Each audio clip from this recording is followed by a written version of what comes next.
Jaya Radha Madhava Kunja Bihari.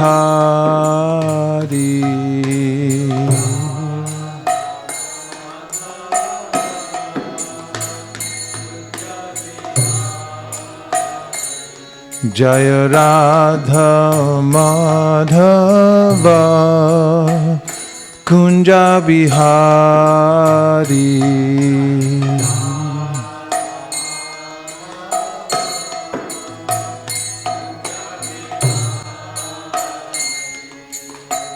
Gopi Jana Vallabha Girivardhari.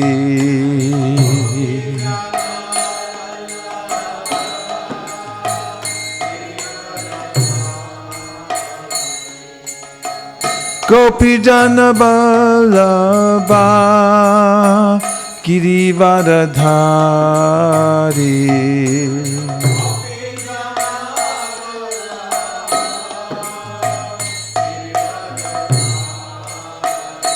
Jashodanandana Raja Janaranjana.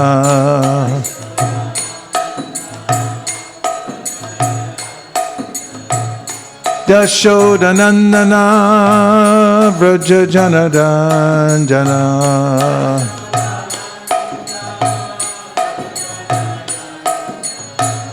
Jashodanandana Vraja Janaranjana.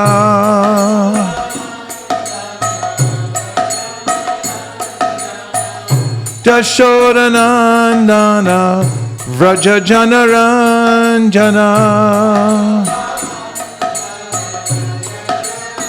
Jamuna Tira Vanachari.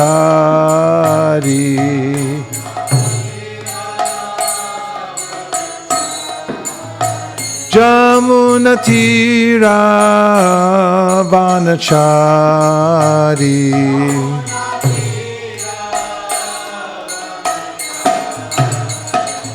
Jaya Radha Madhava Kunja Bihari.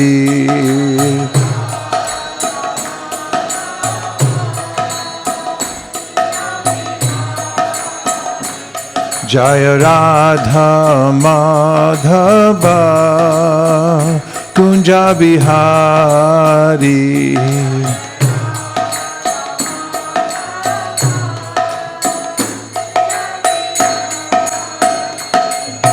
Gopi Jana Vallabha Girivardhari.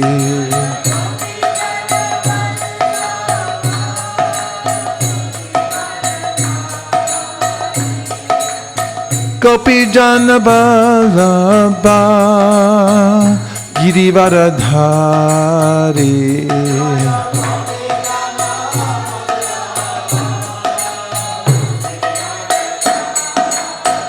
Jashodanandana Vraja Janaranjana.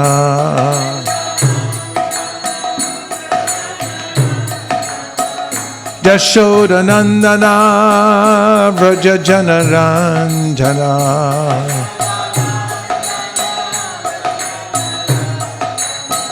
Jashodanandana Vraja Janaranjana.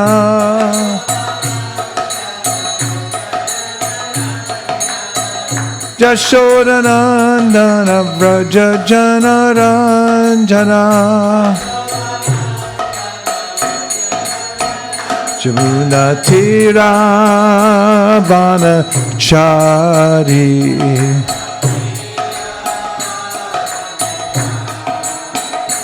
Jamuna Tira Vanachari.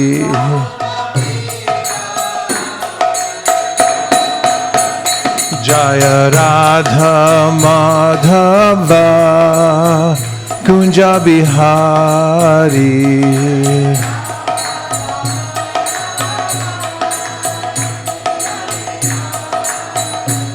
Jaya Radha Madhava Kunja Bihari.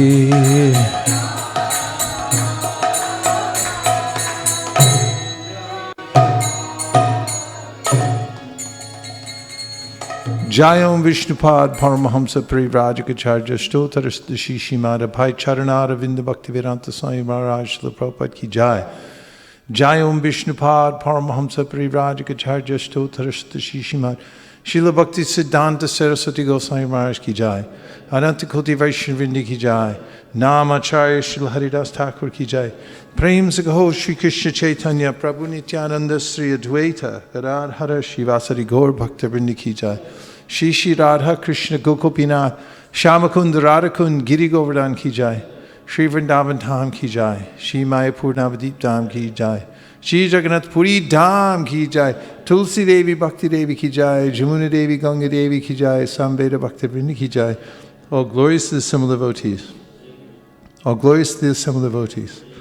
All glorious to the assembled devotees. Gaur Premanande Hari Hari Bo. And all glories to whoever made these flower vases, because they're really nice. Super nice. Hare Krishna. Well done.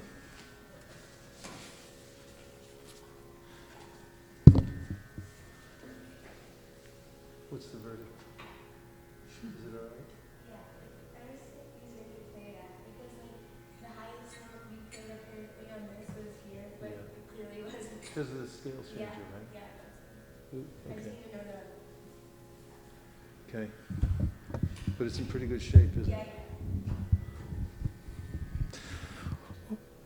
Om Namo Bhagavate Vasudevaya. Om Namo Bhagavate Vasudevaya. Om Namo Bhagavate Vasudevaya. Narayanam Namaskritya Naram Chaiva Narottamam Devim Saraswatim Vyasam Tato Jayamudiraye. So we'll begin this morning with reciting the Divinity and Divine Service, because everyone should get the 34 verses, know them backwards and forwards. Vyasuvacha iti samprashna samhrishto vipranam romaharshanihi pratipuja vachastesham pravaktum upachakrame sutu vacha yam pravanjantam anupetam apeta krityam tvaipayano viraha kartara ajuhava putreti tanmayatayata ravo binedus tam sarva bhutarayam munyam anatosmi yak swarubhavam akila shuti saramekam adhyatmadipam atitirshatam tamondam samsarinam karunayaha purana kuhyam tam vyasa sunum upayami gurum muninam Narayanam Namaskritya Naram Chaiva Narottamam Devim Saraswatim Vyasam Tato Jayamudiraye. Munayak Sadhu Prishtoham Bhavadbir Lokamangalam Yatkrita Krishna Samprashno Yinatma Suprasidati Savaipum Samparo Dharmo Yato bhakti radhoksaje ahaitukya pratiyata yayatma suprasidati vasudeve bhagavati bhakti yoga prayojitaha janayat yashu vairagyam jnanam chayadahaitukam dharma svanushtita pumsam vishvaksena katasuyaha nutparayad yadirating Shrama eva hi kevalam dharmasya hyapavargasya narto tayupakalpate nartasya dharmaikantasya kamolabhaya hi smitaha kamasya nendriya pritir labo jiveta yavata jivasya tattva jignasa narto yashcheha karma bihi Vadanti tat tattva vidas Tattvam yajnanamadvayam Prameti Paramatmeti Bhagavan iti shabdyate Tachchadadhana munayo Gana vairagya yuktaya Pasyantyatmani chatmanam Bhaktya shuta grihitaya Atakpumbir dvija shreshta Varnashrama vibhagashaha Swanustistasya dharmasya Samsiddhir haritoshanam Tasmadikena manasa Bhagavan Sattvatam Patihi Shrotavya Kirtitavyascha Dyeya Pujascha Nityada Yad Anudyasina Yukta Karma Granthi Nibandhanam Chindanti Kovidastasya Kona Kuryat Kataratim Shushrusho Shradhanasya Vasudeva Katarchihi Sadmahat Sevaya Vipra Punyatirtha Nishevana Shinvatam Swakata Krishna Punya Shravana Kirtanaha Shrijantaksto Hibhadrani Fitunoti Suhritsatam Nashta Prayeshu Bhadreshu Nityam Bhagavata Sevaya Bhagavat Yutama Shloke Bhaktir Bhavati Naishtaki Tada Rajastamo Bhava Kama Loba Dayaschaye Cheta Eter Anavhitam Stitam Sattve Prasidati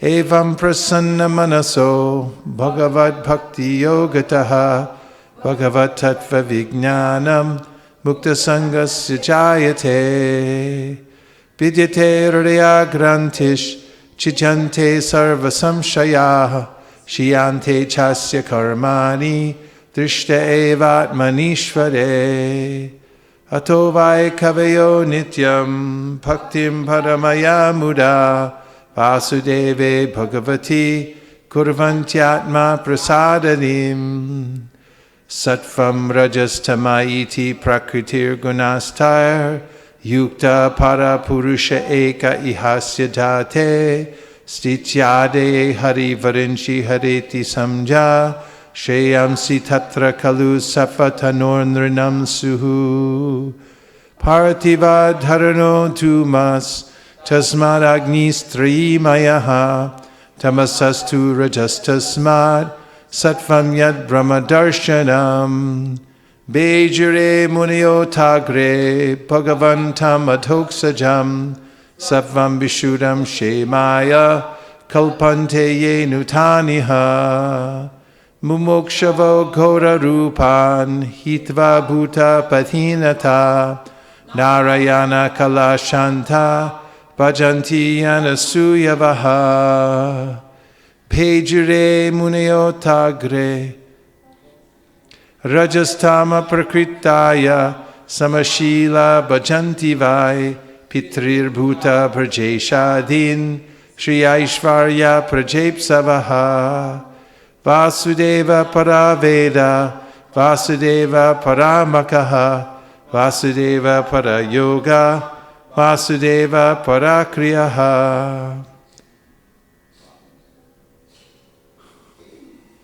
Vasudeva Param Jnanam Vasudeva Param Tapaha Vasudeva Parodharmo Vasudeva Paragatihi Sa evedam sasarjagre Bhagavanat mamayaya Sarasad rupaya chasau Gunamaya guno vibhuhu Taya vilashite shreshu Guneshu gunavandiva Antak pravishta abhati Vrijnanena vrajimbritaha Yata yavihito vanir Darukshveka swayonishu Nanena vati vishvatma Bhuteshu cha tatapuman Asau gunamayer bhavir Bhuta sukshmendriyatma bihi Swanirmiteshu nirvishto Punkte bhuteshu tadgunan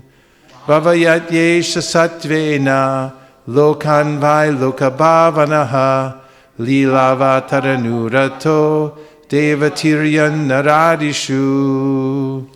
Iti Srimad Bhagavate Mahapurane Paramahamsyam Samitayam Pratamaskande Naimishyo Prakyane Dvitiyo Dayataha Hari Om. Translations. Welcome. Thanks for coming. Great to see you here. Hare Krishna. Ugrashava Sutta Goswami said, Ugrashava Sutta Goswami, the son of Romaharshan, being fully satisfied by the perfect questions of the Brahmanas, thanked them and thus attempted to reply. Srila Sutta Goswami said, let me offer my respectful obeisances unto that great sage Shukadeva Goswami, who could enter the hearts of all. When he went away to take up the renounced order of life, sannyas, leaving home without undergoing reformation by the sacred thread or the ceremonies observed by the higher castes, his father Vyasadeva, fearing separation from him, cried out, O my son! Indeed, only the trees, which were absorbed in the same feelings of separation, echoed in response to the bereaved father. Let me offer my respectful obeisances unto him, Shuka, the spiritual master of all sages, the son of Vyasadeva, who out of his great compassion for those gross materialists who struggle to cross over the darkest regions of material existence, spoke this most confidential supplement to the cream of Vedic knowledge, after having personally assimilated it by experience. Before reciting the Srimad Bhagavatam, which is the very means of conquest, one should offer respectful obeisances unto the personality of Godhead Narayan, unto Narayan Rishi, the supermost human being, unto Mother Saraswati, the goddess of learning, and unto Srila Vyasadeva, the author. O sages, I have been justly questioned by you. Your questions are worthy because they relate to Lord Krishna and so are of relevance to the world's welfare. Only questions of this sort are capable of completely satisfying the self. The supreme occupation, dharma, for all humanity is that by which men can attain to loving devotional service unto the transcendent Lord. Such devotional service must be unmotivated and uninterrupted to completely satisfy the self. By rendering devotional service unto the personality of Godhead Sri Krishna, one immediately acquires causeless knowledge and detachment from the world. The occupational activities a man performs according to his own position are only so much useless labor if they do not provoke attraction for the message of the personality of Godhead. All occupational engagements are certainly meant for ultimate liberation. They should never be performed for material gain. Furthermore, according to sages, one who is engaged in the ultimate occupational service should never use material gain to cultivate sense gratification. Life's desires should never be directed towards sense gratification. One should desire only a healthy life or self-preservation, since a human being is meant for inquiry about the absolute truth. Nothing else should be the goal of one's works. Learned transcendentalists who know the absolute truth call this non-dual substance Brahman, Paramatma, or Bhagavan. The seriously inquisitive student or sage, well equipped with knowledge and detachment, realizes that absolute truth by rendering devotional service in terms of what he has heard from the Vedanta Shruti. O best among the twice born, it is therefore concluded that the highest perfection one can achieve by discharging the duties prescribed for one's own occupation according to caste divisions and orders of life is to please the personality of Godhead. Therefore, with one pointed attention, one should constantly hear about, glorify, remember, and worship the personality of Godhead, who is the protector of the devotees. With sword in hand, intelligent men cut through the binding knots of reactionary work, karma, by remembering the personality of Godhead. Therefore, who will not pay attention to his message? O twice-born sages, by serving those devotees who are completely free from all vice, great service is done. By such service one gains affinity for hearing the messages of Vasudeva. Sri Krishna, the personality of Godhead, who is the Paramatma, supersoul in everyone's heart, and the benefactor of the truthful devotee, cleanses desire for material enjoyment from the heart of the devotee who has developed the urge to hear his messages, which are in themselves virtuous when properly heard and chanted. by regular attendance in classes on the Bhagavatam, and by rendering service to the pure devotee. All that is troublesome to the heart is almost completely destroyed, and loving service unto the personality of Godhead, who is praised with transcendental songs, is established as an irrevocable fact. As soon as irrevocable devotion, loving service is established in the heart, the effects of nature's modes of passion and ignorance, such as lust, desire, and hankering, disappear from the heart. Then the devotee is established in goodness, and he becomes completely happy. Thus, established in the mode of unalloyed goodness, the man whose mind has been enlivened by contact with devotional service to the Lord gains positive scientific knowledge of the personality of Godhead in the stage of liberation from all material association. Thus, the knot in the heart is pierced, and all misgivings are cut to pieces. The chain of fruitive actions is terminated when one sees the self as master. Certainly, therefore, since time immemorial, all transcendentalists have been rendering devotional service to Lord Krishna, the personality of Godhead, with great delight, because such devotional service is enlivening to the self. The transcendental personality of Godhead is indirectly associated with the three modes of material nature, namely passion, goodness, and ignorance. And just for the material world's creation, maintenance, and destruction, he accepts the three qualitative forms of Brahma, Vishnu, and Shiva.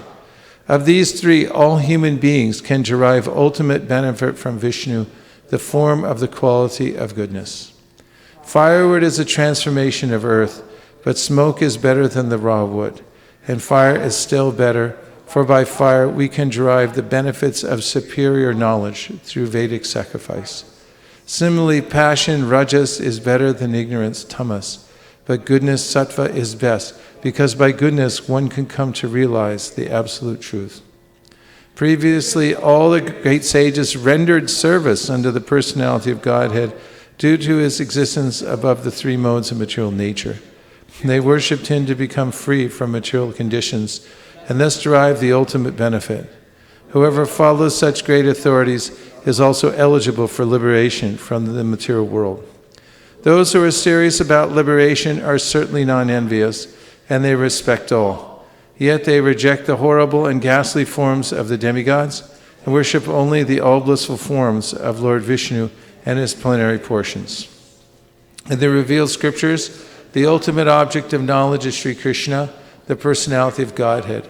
The purpose of performing sacrifice is to please him. Yoga is for realizing him. All fruitive activities are ultimately rewarded by him only. He is supreme knowledge, and all severe austerities are performed to know him. Religion, dharma, is rendering loving service unto him. He is the supreme goal of life. In the beginning of the material creation, that absolute personality of Godhead, Vasudeva, in his transcendental position, created the energies of cause and effect by his own internal energy. After creating the material substance, the Lord, Vasudeva, expands himself and enters into it. And although he is within the material modes of nature and appears to be one of the created beings, he is always fully enlightened in his transcendental position. The Lord as Supersoul pervades all things, just as fire permeates wood, and so he appears to be of many varieties, though he is the absolute one without a second. The Supersoul enters into the bodies of the created beings who are influenced by the modes of material nature and causes them to enjoy the effects of these modes by the subtle mind. Thus the Lord of the universes maintains all planets inhabited by demigods, men, and lower animals.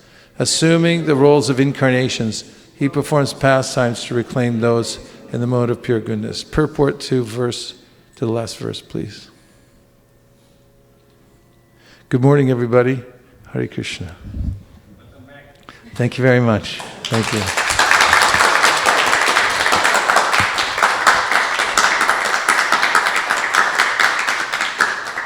Let's look at the word for word. Bhavayati, maintains. Eshaha, all these. Sattvena, in the mode of goodness. Lokan, all over the universe. Vai, generally. Lokabhavanaha, the master of all the universes. Leela, pastimes, avatara, incarnation, anurataha, assuming the role, deva, the demigods, tiryak, lower animals, nara adishu, in the midst of human beings. Translation: thus the Lord of the universes maintains all planets inhabited by demigods, men, and lower animals. Assuming the roles of incarnations, he performs pastimes to reclaim those in the mode of pure goodness. Purport: there are innumerable material universes, and in each and every universe there are innumerable planets inhabited by different grades of living entities in different modes of nature. The Lord, Vishnu, incarnates himself in each and every one of them and in each and every type of living society. He manifests his transcendental pastimes amongst them just to create the desire to go back to Godhead. The Lord does not change his original transcendental position, but he appears to be differently manifested according to the particular time, circumstances, and society.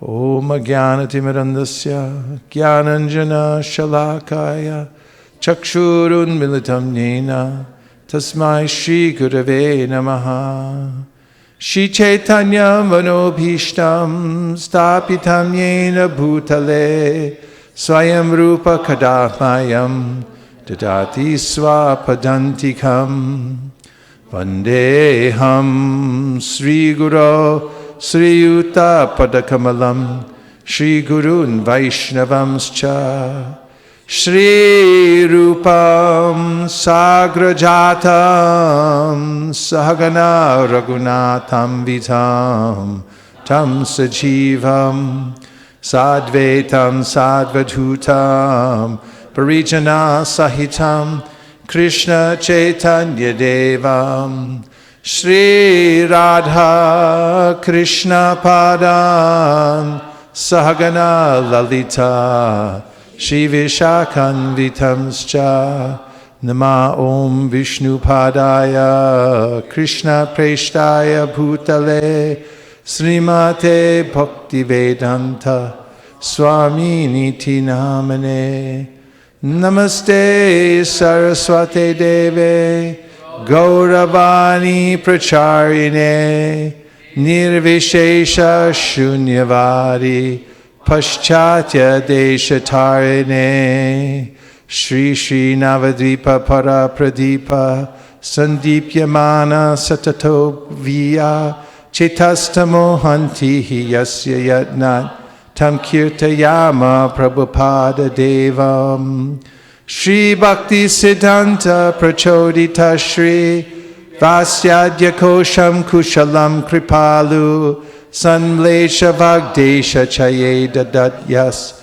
Tam Kirtyamama Prabhupada Devam Achadyate Yat Paratarka Drishya Govindamut Ujjvala Bhaskarena Advaiti Kadyota Kulam Jagatyam Tam Kirtayama Prabhupada Devam Yasyaiva Yadnena Purana Raja Gangamala Keshava Keli Hamsa Satstotra Ratna Vihiti Haloke Tam Kirtayama Prabhupada Devam Shri Radhika Krishna Padara Vinde Sahasa Hritsu Shatamandareshu Aropayadyo Madhure Prativyam Tam Kirtayama Prabhupada Devam Kaushaladyaryasya Sahasra Shastra Shastrati Varsha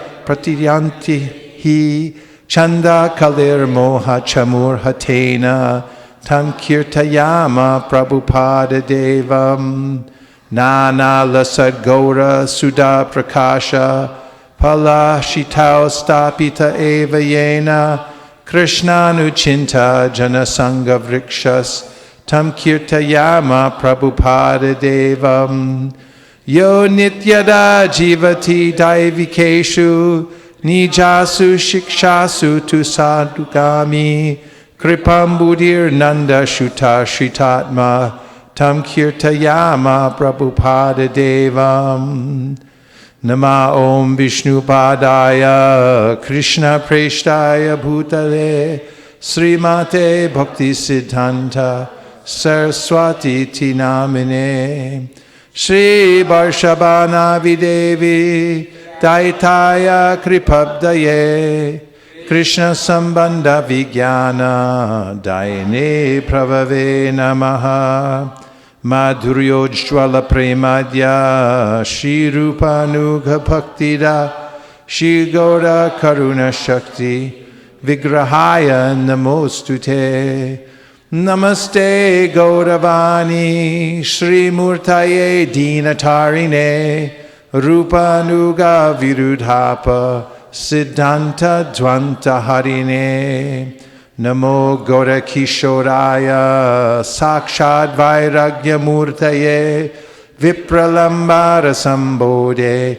Padam Pujayate Namaha Namo Bhakti Vinodaya Sakchidananda Namine Gaura Shakti Sarupaya Rupanuga Varayate Gaura Virbhava Bhaumestram Nirdesha Sajjana Priyaha Vaishnava Sarvabhauma Shri Jagannathaya Te Namaha Vancha Kalpa Tarubhyascha Kripa Sindubhya Evacha Patitanam Pavanebhyo Vaishnavebhyo Namo Namaha Namo Mahavaranyaya Krishna Prema Pradayate Krishnaya Krishna Chaitanya Namne Gaura Tvishe Namaha Pancha Tattvatmakam Krishnam Bhakta Rupa Swarupakam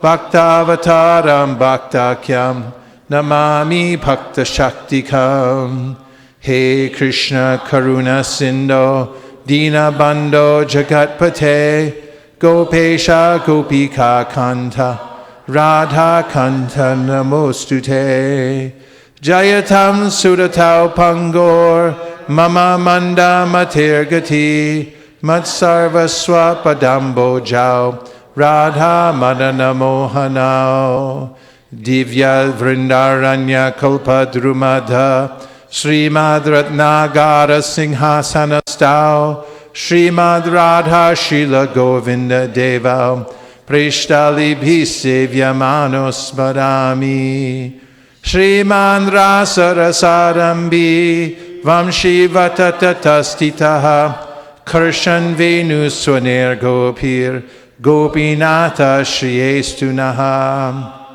Tapta Kanchana Gaurangi Radhe Vrindavaneshwari Vrishabhanu Sute Devi Pranamami Hari Priye Vrindayai Tulsi Devyai Priyayai Keshavasicha Vishnu Bhakti Prade Devi Satyavatyai Namo Namaha Shri Nishinga Jai Nishinga Jai Jai Nisringha Pralada Desha Jaya Padma Mukha Padma Bringa Matsamo Nasti Papatma Naparadi Chakaschana Parihare Pilajja Me Kimbruve Purushottama Yuvatinam Yata Yuni Yunam Cha Yuvatau Yata Mano Biramate Tadvan Mano Me Ramatam Tvayi Bhumauskalita Padanam Bhumire Vavalambanam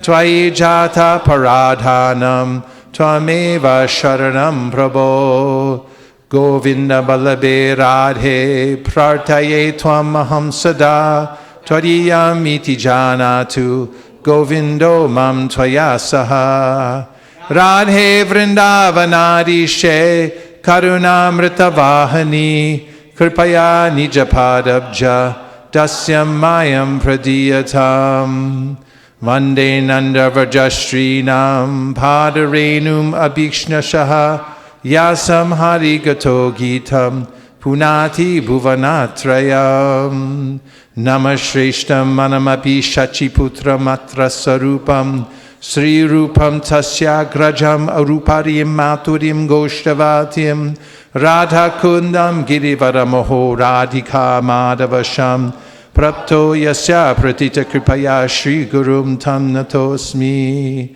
Adadana Stridam Dante Idam Yache Puna Punaha Srimad Rupa Padam Boja Rajoham Syam Bhave Bhave Hantaya Madhura Bala Haridasa Varyo Yadrama Krishna Charana Sparasha Pramodaha Manam Tanoti Sahago Ganayostayo Yat Paniya Suyavasa Kandana Kanda Mulahi Jaya Shri Krishna Chaitanya Prabhu Nityananda Shri Advaita Gadadhara Shivasari Gaura Bhakta Vrinda Hare Krishna, Krishna Krishna, Hare Hare, Hare Rama, Rama Rama, Hare Hare. Go Premanande, Hari Hari Bo. Back to the purport, please.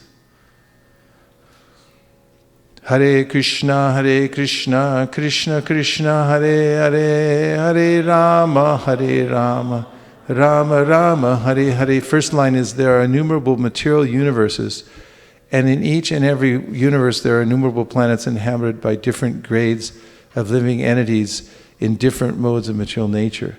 So let's hear some relevant verses that either give a description of this or extend the idea from Shastra, please. Yes, go ahead. Please pass out the mics. Go ahead. Yasya prabhava prabhavata yagadanda kotishva ashesha vasudhadi vibhuti binnam tat nishkalam anam brahmam ananto ashesham govindam adi purusham Everyone. bhajam. Yes, yasya prabhavato jagadan. Put it up, please. Let's start. Put it up. Yasya prabhavato jagadanda koti shvashesha vasudhadi vibhuti binnam tad brahma nishkalam anantam ashesha bhutam Govindamari Purusham Dhamaham Bhajami. Defend your choice.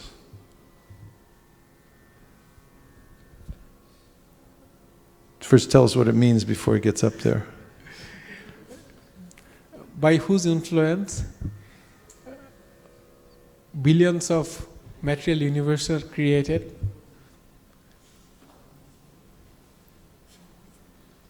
Vibhuti means like his Vasudha Vibhuti, like his energy, his influence. I cannot actually explain the whole. You're doing fine, just keep going.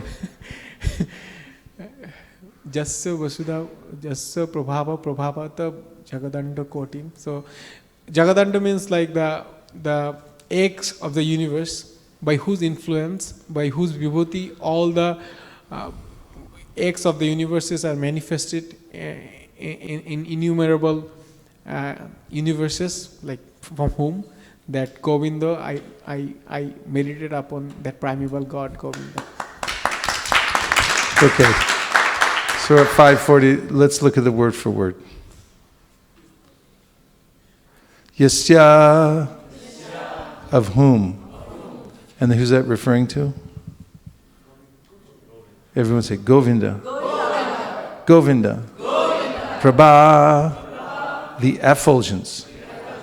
Prabhavataha, of one who excels in power. Jagadanda, of universes. Koti kotishu, in millions and millions. Ashesha, unlimited. Vasudha adi, with planets and other manifestations. Vibhuti, with opulences. Binnam, becoming variegated. Tat, that. Brahma, Brahman. Nishkalam, without parts. Anantam, unlimited. Ashesha bhutam, being complete. Govindam, Govinda.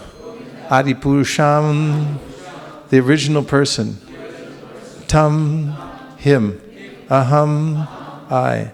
Bhajami, worship. Okay, translation is, I worship Govinda, the primeval Lord, whose effulgence is the source of the non-differentiated Brahman mentioned in the Upanishads. Being differentiated from the infinity of glories of the mundane universe appears as the indivisible, infinite, limitless truth. Purport. The mundane universe created by Maya is one of the infinite external manifestations accommodating space, time, and gross things. The impersonal aspect of Godhead, the non-differentiated Brahman, is far above this principle of mundane creation. But even the non-differentiated Brahman is only the external effulgence emanating from the boundary wall of the transcendental realm of Vaikuntha, displaying the triquadrantal glory of Govinda. The non-differentiated Brahman is indivisible. Hence, it is also one without a second, and is the infinite and residual entity. Back to the purport, please. The original purport. There are innumerable material universes, and in each and every universe there are innumerable planets inhabited by different grades of living entities in different modes of nature. Other thoughts about the first line?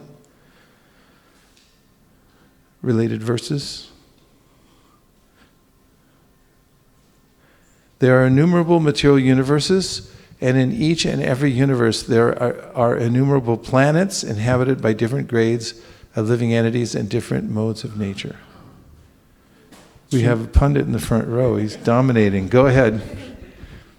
Shri Brahma Samhita also it is said, Ekopasya rachaitam jagadanda gatim jatchaktirasti jagadanda chaya yadantam andantarasta paramanu chayantarastam govindam adipurusham tamam bhajam. Everybody. Ekopyasora chatitam jagadanda kotim yatshaktirasti jagadanda chaya yadantaha andantarasta paramanu chayantarastam Govinda Mahadi Purusham Tamaham Bhajami. Translation.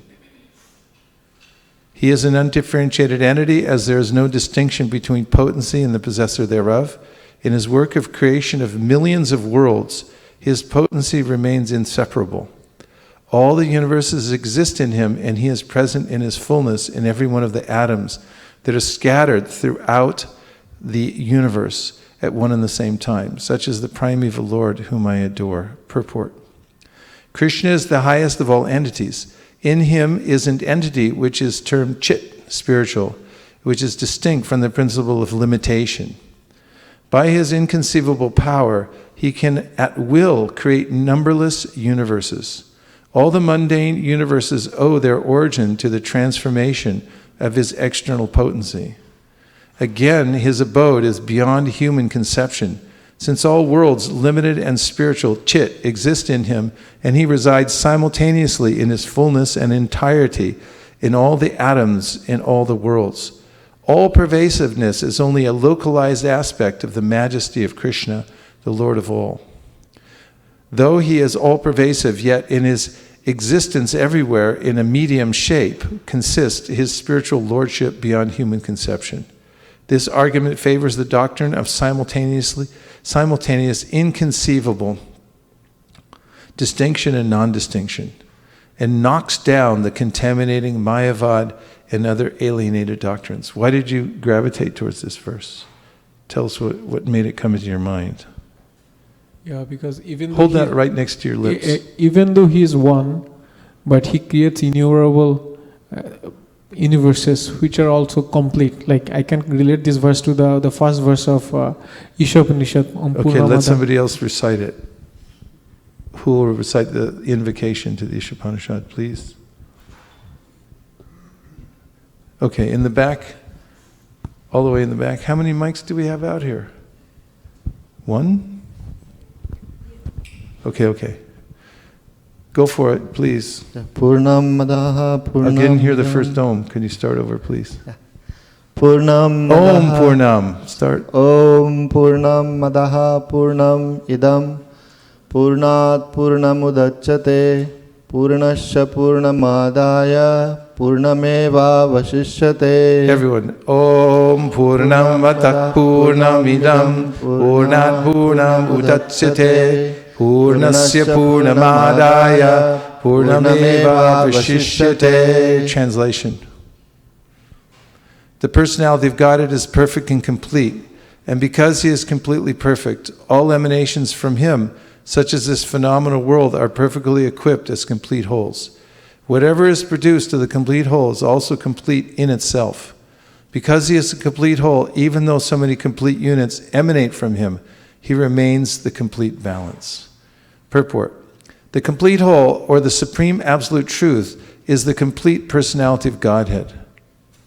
Realization of impersonal Brahman, or of Paramatma, the Supersoul, is incomplete realization of the absolute complete. The Supreme Personality of Godhead is Sakchit Ananda Vigraha. Realization of impersonal Brahman is realization of his Sat feature, or his aspect of eternity, and Paramatma realization is realization of his Sat and Chit features, his aspects of eternity and knowledge. But realization of the personality of Godhead is realization of all the transcendental features, Sat, Chit, and Ananda, bliss. When one realizes the Supreme Person, he realizes these aspects of the Absolute Truth in their completeness. Vigraha means form. Thus, the complete whole is not formless. If he were formless, or if he were less than his creation in any other way, he would not be complete. The complete whole must contain everything, both within and beyond our experience. Otherwise, he cannot be complete. The complete whole, the personality of Godhead, has immense potencies, all of which are as complete as he is. Thus, this phenomenal world is also complete in itself. The 24 elements of which this material universe is a temporary manifestation are arranged to produce everything necessary for the maintenance and subsistence of this universe. No other unit in the universe need make an extraneous effort to try to maintain the universe.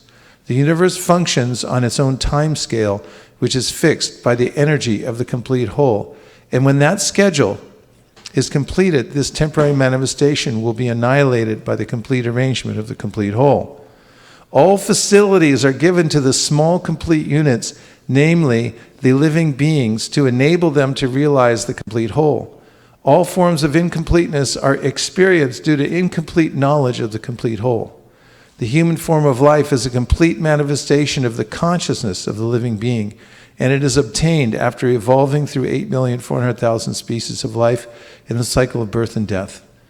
If in this human life of full consciousness the living entity does not realize his completeness in relation to the complete whole, he loses the chance to realize his completeness and is again put into the evolutionary cycle by the law of material nature.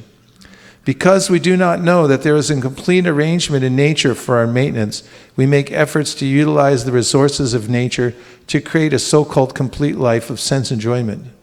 Because the living entity cannot enjoy the life of the senses without being dovetailed with a complete whole, the misleading life of sense enjoyment is illusion. The hand of a body is a complete unit only as long as it is attached to the complete body. When the hand is severed from the body, it may appear like a hand, but it actually has none of the potencies of a hand. Similarly, living beings are part and parcel of the complete whole, and if they are severed from the complete whole, the illusory representation of completeness cannot fully satisfy them. The completeness of human life can be realized only when one engages in the service of the complete whole. All services in this world, whether social, political, communal, international, or even interplanetary, will remain incomplete until they are dovetailed with the complete whole. When everything is dovetailed with the complete whole, the attached parts and parcels also become complete in themselves. Back to the purport, please. There are innumerable material universes, and in each and every universe there are innumerable planets inhabited by different grades of living entities in different modes of nature. So somebody, besides Koladvipa, tell us which 3 verses we've invoked so far to elaborate on this particular sentence. Okay, Priya Kishori.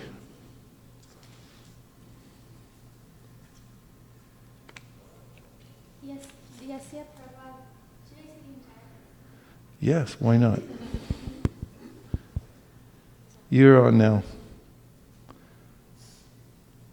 Say something. Hare Krishna.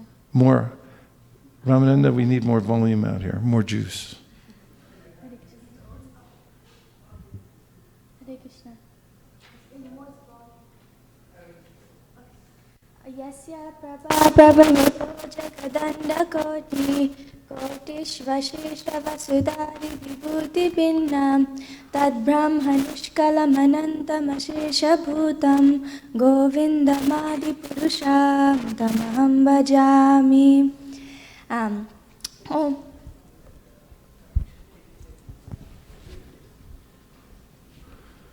There's a recall in that mic.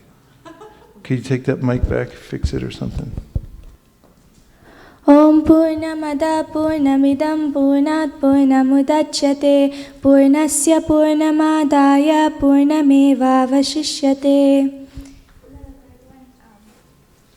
Jagadanda Koti Ekopi Saurachayitum Jagadanda Koti Kotishvashesha Vasudadi Vibhuti Pinnam Tad Brahma Nishkalam Anantam Ashesha Bhutam Govindamadi Purusham Tamaham Bhajami. Now somebody else give a summary of what those 3 verses mean and how it relates to the first sentence, please.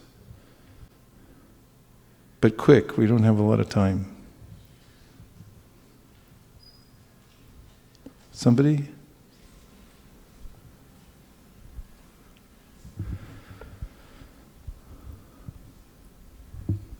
Navina.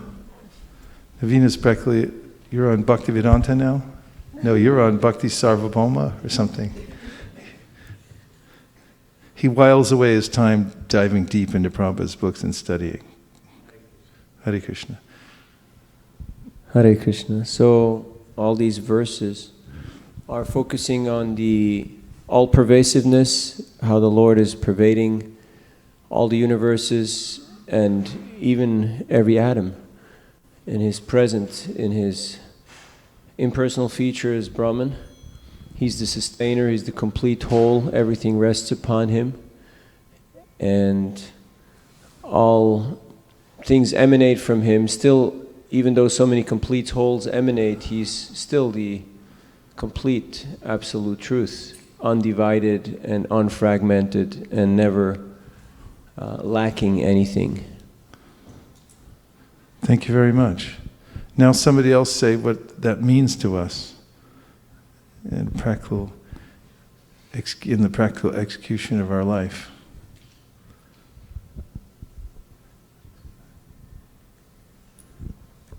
Feel free. Please, everyone relax. Take a deep breath. Take a deep breath. We're just having a spiritual discussion here. Please open your minds and hearts and just talk. Don't get all hung up on stuff. Go ahead. Yeah. This it is said in the verse like within every universe there is a Govindas, Supreme Personality of Godhead, and in a purport Prabhupada gave the example of how the hand is separate from the body. It looks like a hand, but it is not a complete hand.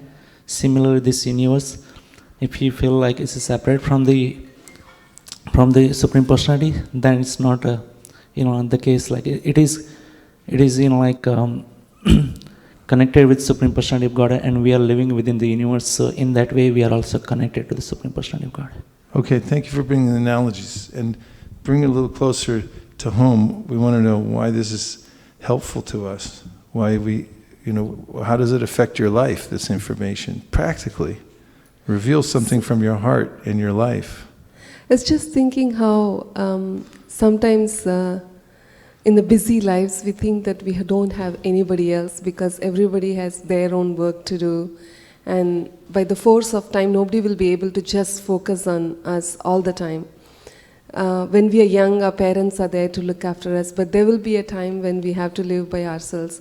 But because when we don't have that maturity in times of difficulties, we become depressed and lonely and stressed because then we feel that nobody else cares for me. But having this spiritual knowledge that God is everywhere and He's there when I suffer lonely also, and He's within me and I'm connected to Him. And that knowledge is the only thing that will help us to overcome all these shortcomings and painful situations. So I was just thinking that these verses. Have you had such an experience? Can you relate to us a time in your life when you've felt the presence of the all-pervading overseer and permitter? I can give this example of like when Priya was in the hospital. Nobody was there, like she doesn't even know where she is and what's happening to her, and I was there just next to her, and nobody to talk, and my parents are sick and I can't get guidance from them. My husband is already on the plane, I can't contact him, and I can't even tell Priya what's going on because she's in her own kind of unconscious state. So I was just really, I had to go deep and think that Krishna will do what he wants to do, because the government called me and they are telling that somebody is sick in your home for fever for 7 days, so we want to come and check cleanliness in your home. So I thought like maybe she will go away. They are not telling me, but they are telling the government, because so many people have passed away like that, just like that. So that was like, this knowledge is what, like I had to say prayers and go back to the basics. So that's one situation. You were able to take shelter of... Take deep shelter at that time. That's very nice. Thank you. Yes. Behind you.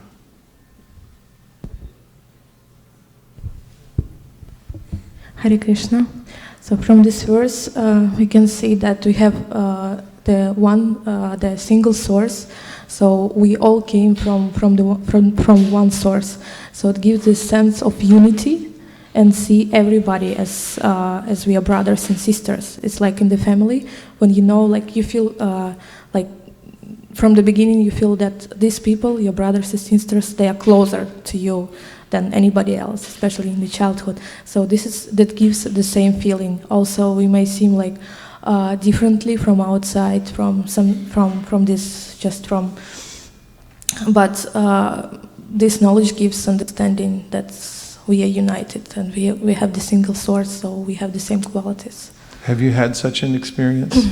A feeling of unity, and if so, when was it? Incident? I'm trying it very hard, but to see, like every time reminding myself, or like eventually we are from the same source, we have the same nature, and like trying to like introspect in myself what would I feel in this situation or something, and it helps to understand each other as people. It's hard. So you use it practically in your life? Yeah, you should like trying to remind every time. Okay, thank you very much. Very helpful. Shraddha?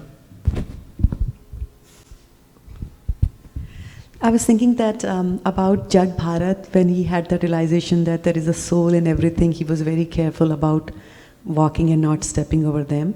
Then this knowledge that Krishna is there in everything is even more powerful. So that knowledge will help us be respectful to everything which is around us, which will include pollution, those kind of things. And I was thinking that in my home, my parents were very particular about respecting even inanimate objects, like don't shut the door by kicking it, use your hands and things like that. And I notice here we do a lot, like open the fridge and use the feet, or dishwasher, close it with the foot and things like that. So once you get that knowledge that there is Krishna, then you'll be more careful. And as you're careful of that, then you'll be thinking about Krishna all the time. Very practical. Yes, when traveling, I saw a brahmachari, and he was putting the seats out on the floor, the asanas for devotees to sit in, and he was kicking them across the floor. Of course, I was a visitor there, so I didn't feel liberty to chastise anybody or instruct, but I thought I'd bring it to the airwaves when I come home. It was Prabhupada instructed us don't move things with our feet also. And it helps to maintain a level of consciousness, even to this day, since I learned it when I was a brahmachari. If I'm cleaning my room or something like that, I don't push the wastebasket across the floor with my foot so I can get the broom closer or something like that. And it engenders a kind of universal consciousness, awareness of the sacredness of all things connected to Krishna. Thank you. That was very practical. Could we see was somebody else waiting to go? I want to look at the sentence again, please. Yes.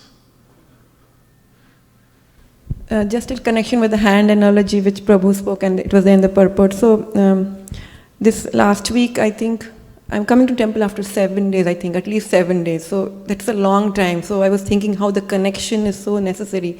I feel such a lot of relief after coming here and seeing everybody. So I don't know, that thought came to my mind. And I was more than 2 weeks. So yeah, that connection and association is so important to keep us alive and keep going. Yes. Thank you. Sugeshwari?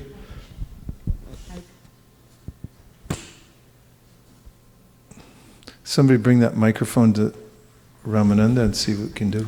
Go ahead. Hi, Hare Krishna Prabhu. So happy to be back. So I was just thinking about the point that you... Did you just get back today? Yesterday? About a couple of days ago. Okay, welcome back. Hare Krishna. Thank you, Prabhu. So I was just thinking that, you look like you've been in the Dham. Is that true? Yeah. You were in the Dham. With Krishna's mercy. I can tell. You have a kind of, both of you look very effulgent. Of course, you always look effulgent, but this is kind of special. Okay, go ahead. So I was just thinking that, as Mataji was mentioning, that there are many situations practically in our lives that we have anxiety or anything. Anything that happens, then the first thing that comes in my mind, just because we are reading Srila Prabhupada's books and taking association of devotees, is Krishna is the controller. I have nothing in my hands. That makes you feel totally relaxed, no stress, because you're not doing anything. You just feel you're doing it. So I just wanted to add that. Yeah, it's a good point. Last week I was in London and we had a seminar at Soho, which is downtown London. It's actually right in the middle of the activity there. We all walked, there were 75 of us, and we all walked down to the Leicester Square to have book distribution in Harinam. And I've distributed books there a long time ago. I remember Oxford Street being a little tough. These kinds of things stick in one's mind. And then, of course, when you're there as a teacher of book distribution, everyone's looking at you for some magic. Because that happens wherever I go, because people, okay, let's see the magic now. And I'm looking at Krishna going, yeah, let's see the magic. And just walking out the door, there's an exhilaration that now what's going to happen. And it engenders a complete dependence on Krishna. And it's important in all of one's services to stay in that zone of complete dependence on Krishna at every moment, to feel akinchana, that I don't have any qualification. And this is the main platform for connection to Krishna, is to be fully aware that we're only instruments for Him, and that it's not our own power. It's power coming through Krishna, and we have to remain in constant prayer and a feeling of dependence in order to connect to that. The severed hand is quite an image, isn't it? Severed hand. And the way to reconnect is through this service, the attitude of service, and remembering that I'm completely dependent, only acting as an instrument.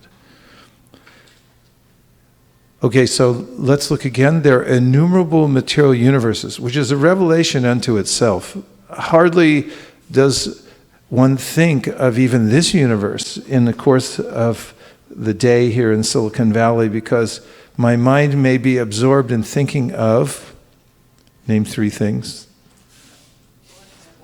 I'm talking about ordinary people, not you. I know you're always thinking of Krishna, but how one may not even be aware that one is within one of the innumerable universes.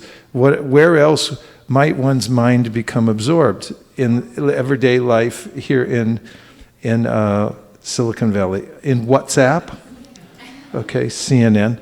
Okay, so these are information sources. There are a lot of information sources that are bringing very specific kind of information to us, and I might be absorbed in that. What else? Work. Can you say more about work? And the kinds of consciousness that work creates in your life. Especially when you have a deadline to meet, and there are pressures from the upper management.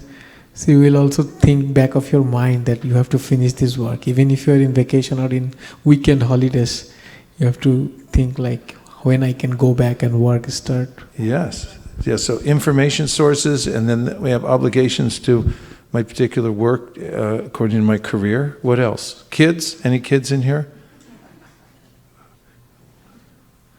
Let's hear from the kids. What kind of things are you all thinking about?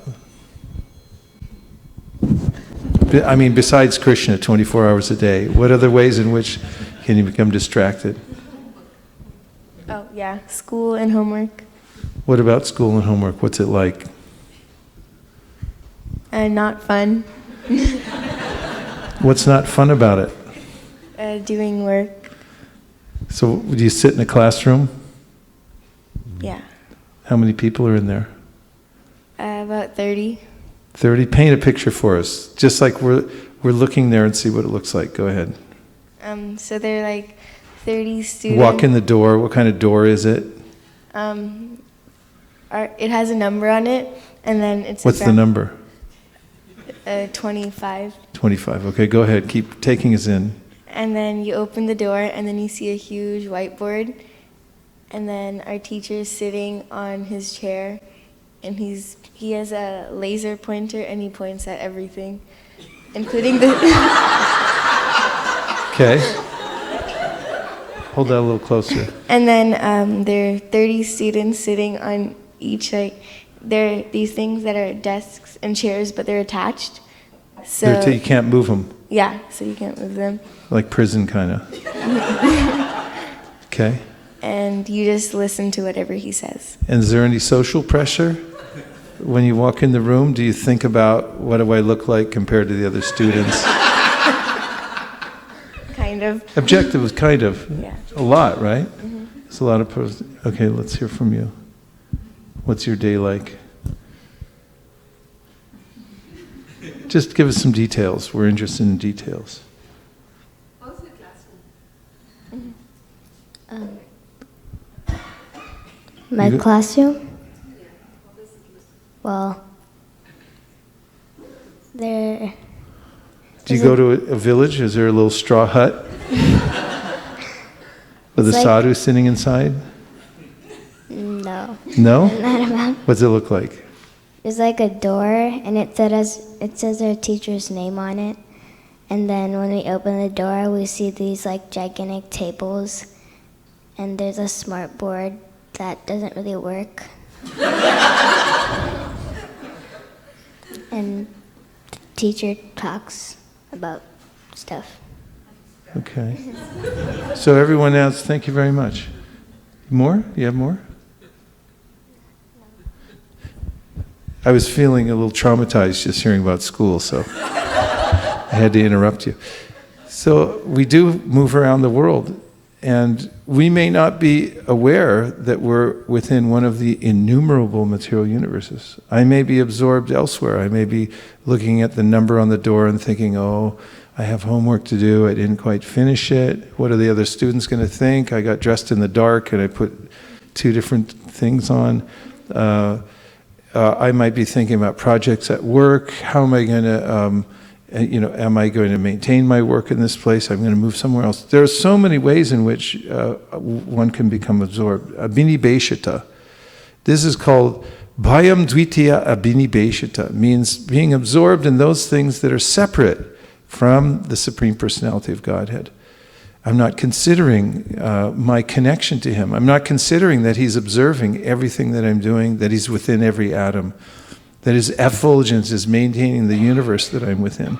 And I heard, it was very reassuring to hear that when one remembers this, there's a modicum of peace in one's life. You feel unity with others and so forth. So there's a great benefit to remembering Krishna.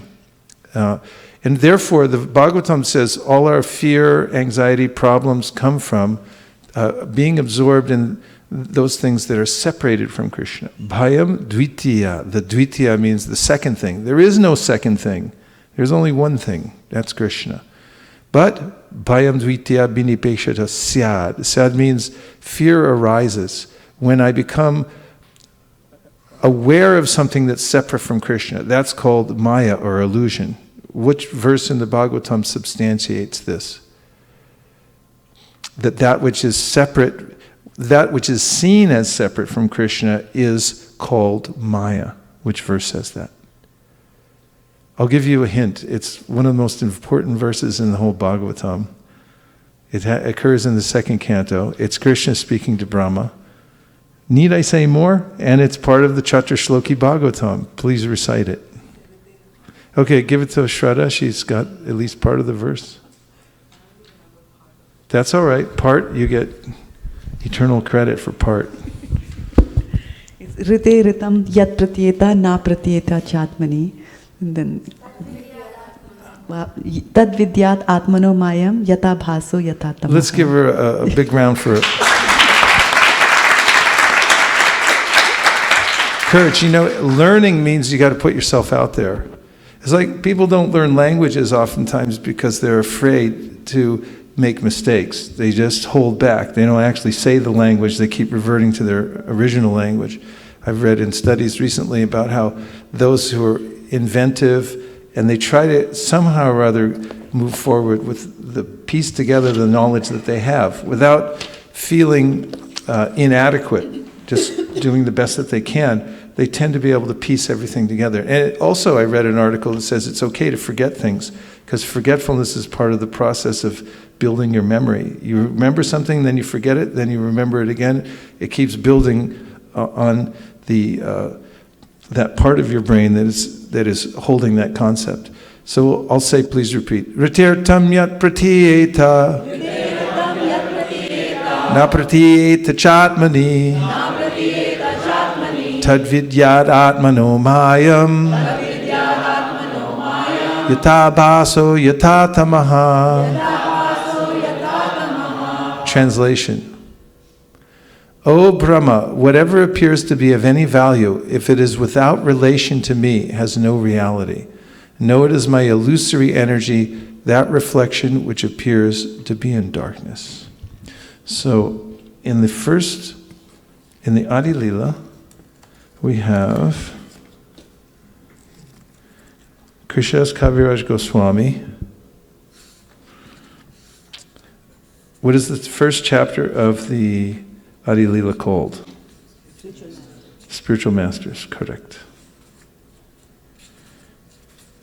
And do you remember that within this chapter, Kaviraj Goswami quotes the Chaturshloki Bhagavatam?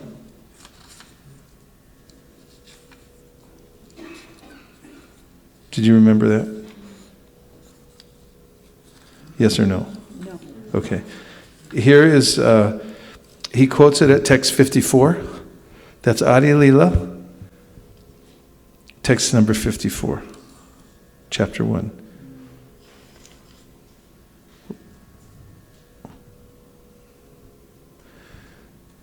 In the previous verse, the Absolute Truth and its nature have been explained. One must also understand the relative truth to actually know the Absolute Truth. So, this is called Siddhanta, which means not just knowing what something is, but also what it isn't, or knowing all the different aspects. The relative truth, which is called Maya, or material nature, is explained here. Maya has no independent existence. One who is less intelligent is captivated by the wonderful activities of Maya, but he doesn't understand that behind these activities is the direction of the Supreme Lord. In the Bhagavad Gita 9:10, it is said, Maya Dyakshena Prakriti Suyate Sacharacharam. The material nature is working and producing moving and non-moving beings only by the supervision of Krishna.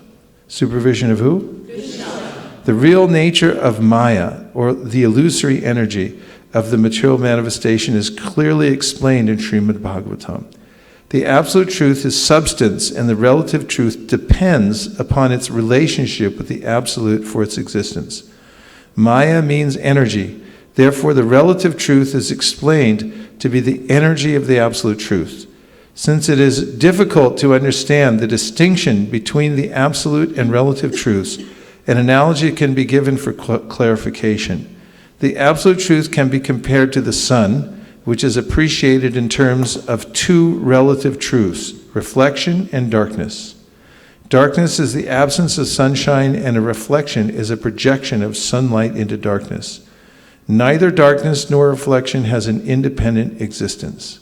Darkness comes when the sunshine is blocked. For example, if one stands facing the sun, his back will be in darkness. Since darkness stands in the absence of the sun, it is therefore relative to the sun. The spiritual world is compared to the real sunshine, and the material world is compared to the dark regions where the sun is not visible. When the material manifestation appears very wonderful, this is due to a perverted reflection of the supreme sunshine, the absolute truth, as confirmed in the Vedanta Sutra. Confirm, what is it from the Vedanta Sutra, please? Which verse is it referring to?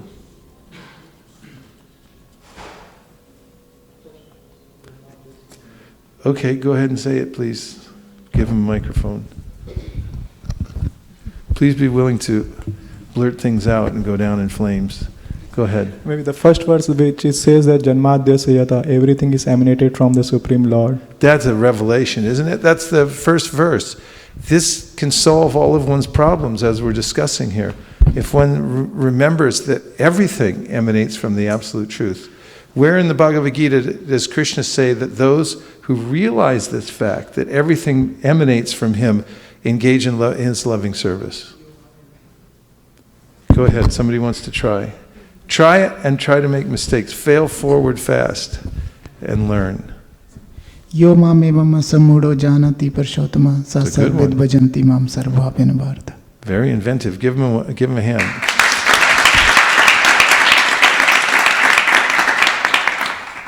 That's not it though. Can we see it? Close. Okay, translation please.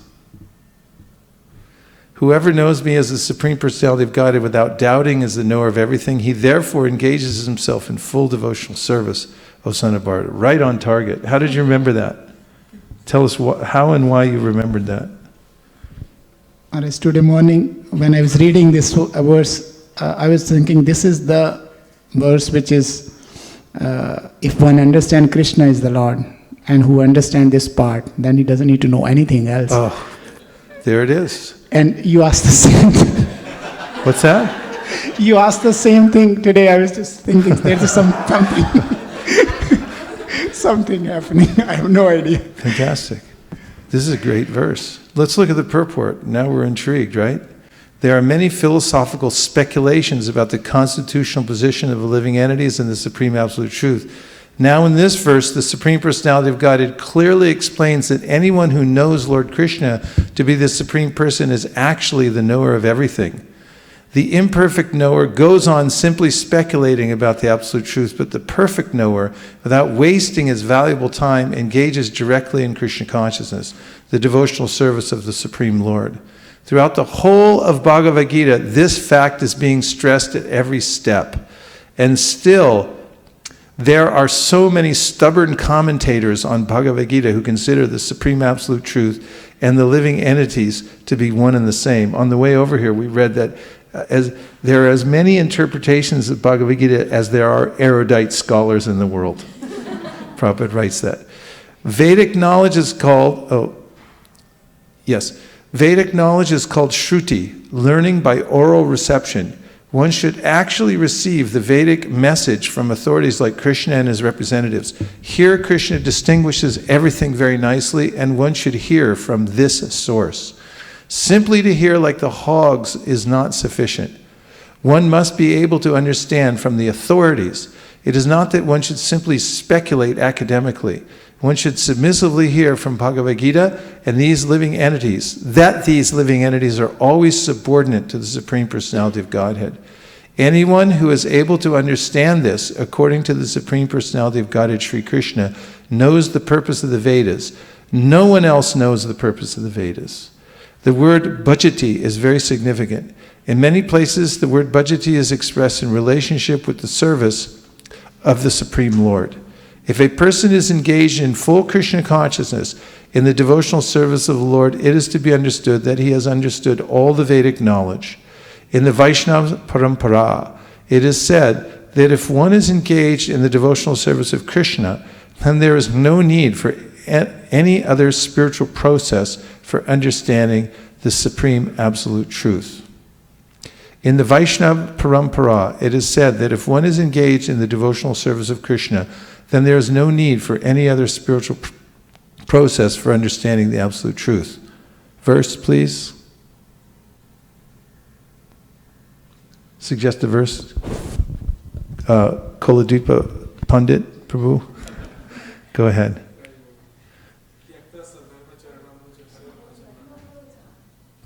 Hare Krishna. Tyakta sadharma charanambuja harer bhajanna apakkahata patitatta yadi koba artha abuddha avushukim koba ahaptaho avachataha sadharmata. If somebody takes up the devotional service and he doesn't do any kind of like sadharma, any kind of activities based on the varnashram, then he doesn't feel any loss.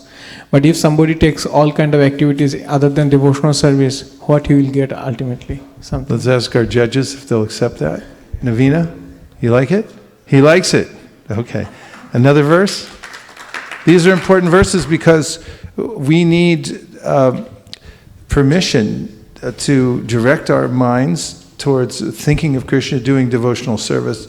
The mind may branch out in many different ways and think that in order to be sustained, I must perform many other activities. Does Krishna say that in the Bhagavad Gita? That the mind can become many-branched?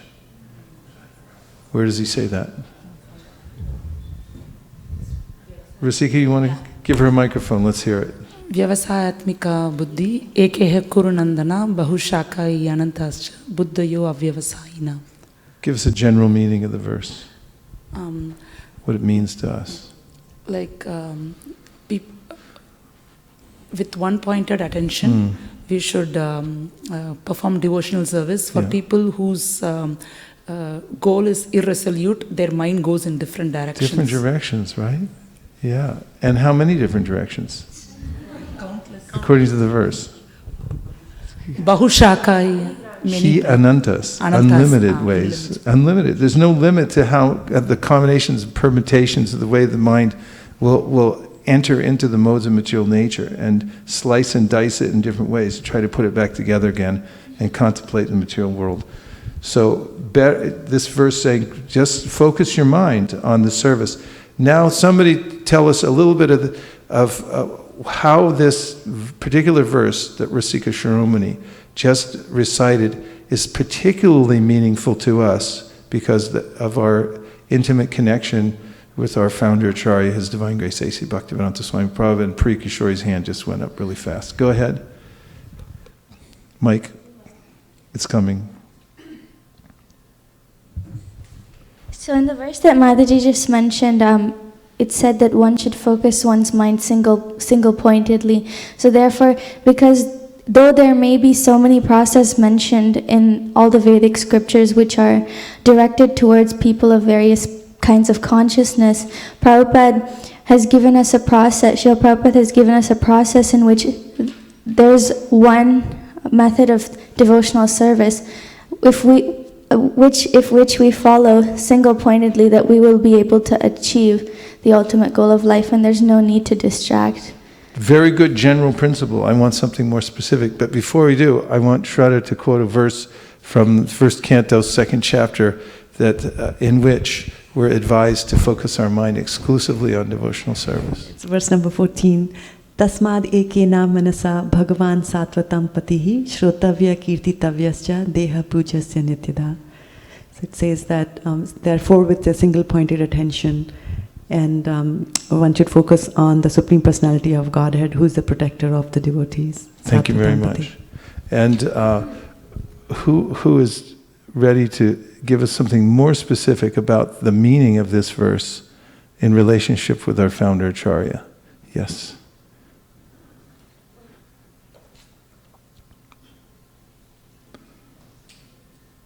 I think that verse Prabhupada mentions that one-pointed attention means surrendering to the instruction of spiritual master and making it the goal of one's life.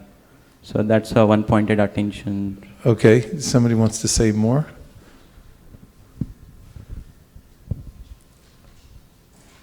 Prabhupada, when he heard this, when he was reading the commentary of Vishwanath Chakravarti Thakur, where he says that one should take up the instructions of spiritual master as one's life and soul in the commentary related to this.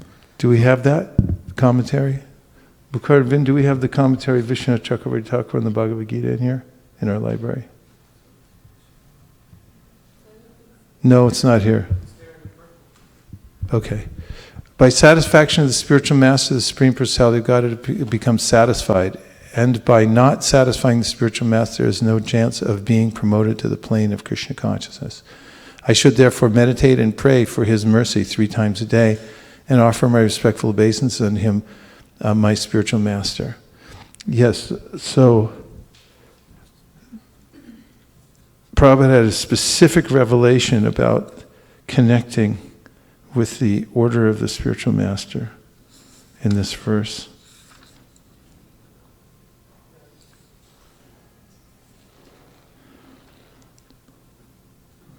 And remembering that is very sweet, actually. And you can see as well that Prabhupada had success all over the world, and he attributed that success to adhering to the order of the spiritual master. So, could we go back to the purport, please? Okay, here it is. I'm sorry. One should accept the instruction of the bona fide spiritual master as one's mission in life. Srila Vishwanath Chakravarti Thakur instructs us in his famous prayers for the spiritual master. Yes. So that connection is there. Now take us back to where we were, please. Because I don't remember.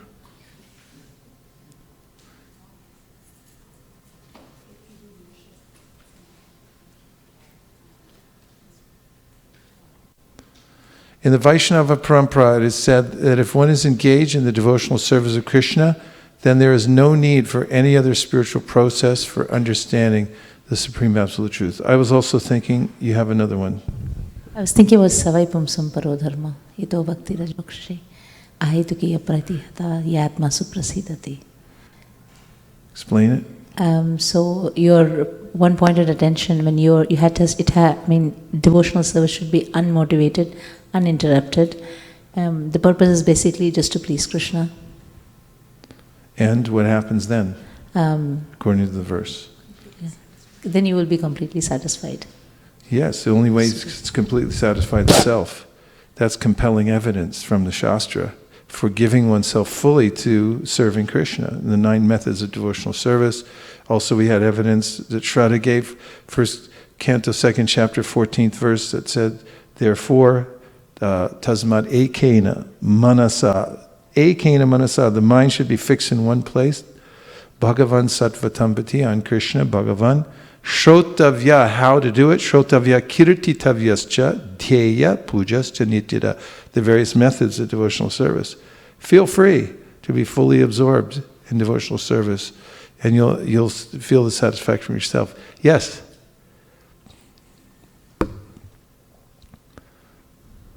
Hare Krishna. I was remembering the verse 647 regarding this. Which can? Yoginam api sarvasam mat katena taratmana sraddhavan bhajate yomam shame yukta mata.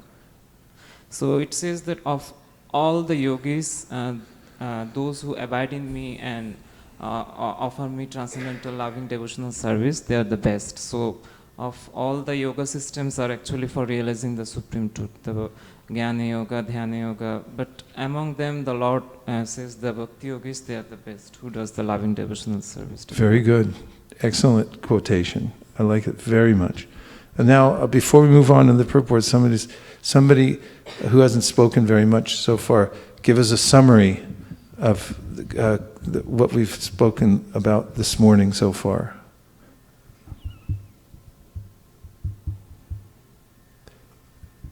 Jump in. Feel free to fail forward fast and learn. Somebody just give a summary. You don't have to remember the whole thing, but something. And as you'll notice, if you leap, then the net will appear.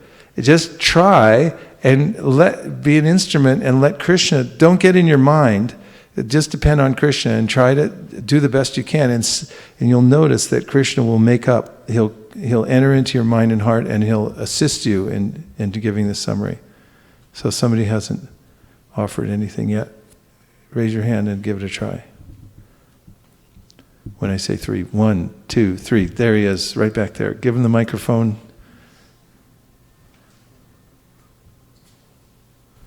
Hare Krishna. Hare Krishna. Give him a hand for being so brave.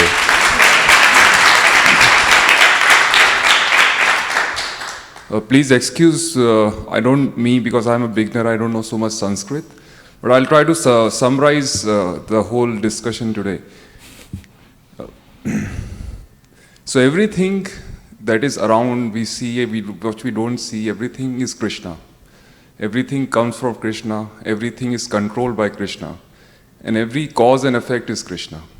Krishna permeates everything, and that's in summary what we discussed. And Maya, which is also an external energy of Krishna, is also part of him. It's the relative truth which is connected to the absolute truth. So even though through Maya also we can understand Krishna. And the best way to reach the ultimate goal of life is through devotional service. There are many processes, but the ultimate and the most beneficial way to reach liberation is through devotional service. And how to do devotional service is to follow a spiritual master, right? Follow his instructions. And follow that with one pointed focus, without diverting your mind, and without letting anything else affect you, and taking refuge in Krishna all the time. Thank you. See what happens? Hare Krishna.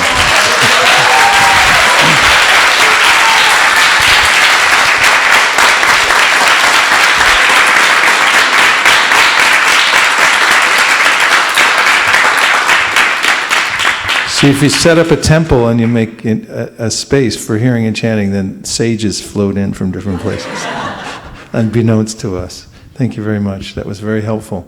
So we're continuing on our purport from the Sri Chaitanya Charitamrita, I believe.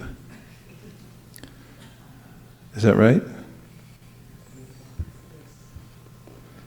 When the material manifestation appears very wonderful, this is due to a perverted reflection of the supreme sunshine, the absolute truth, as confirmed in the Vedanta Sutra. That's where we were. Atato Brahma Jignasa. Whatever one can see here has its substance in the absolute. As darkness is situated far away from the sun, so the material world is also far away from the spiritual world.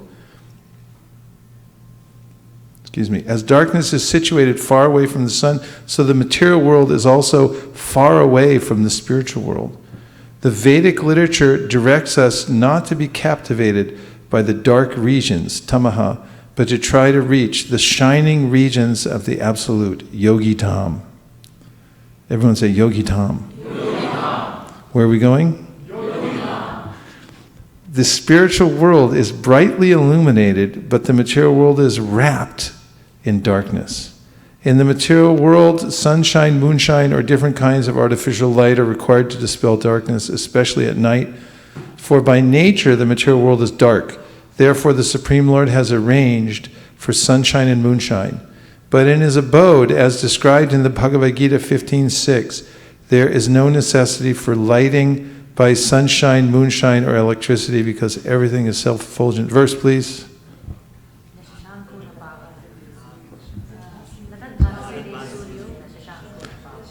Everyone ready? Together?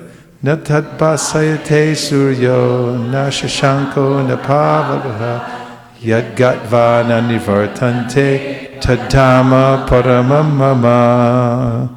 That which is relative, temporary, and far away from the absolute truth is called Maya, or ignorance. This illusion is exhibited in two ways, as explained in the Bhagavad Gita. The inferior illusion is inert matter, and the superior illusion is the living entity. The living entities are called illusory in this context only because they are implicated in the illusory structures and activities of the material world.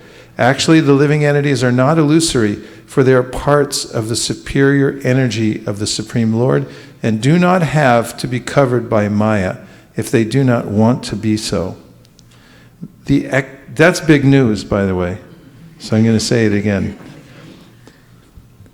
Actually, the living entities are not illusory, for they are parts of the superior energy of the Supreme Lord and do not have to be covered by Maya if they do not want to be so.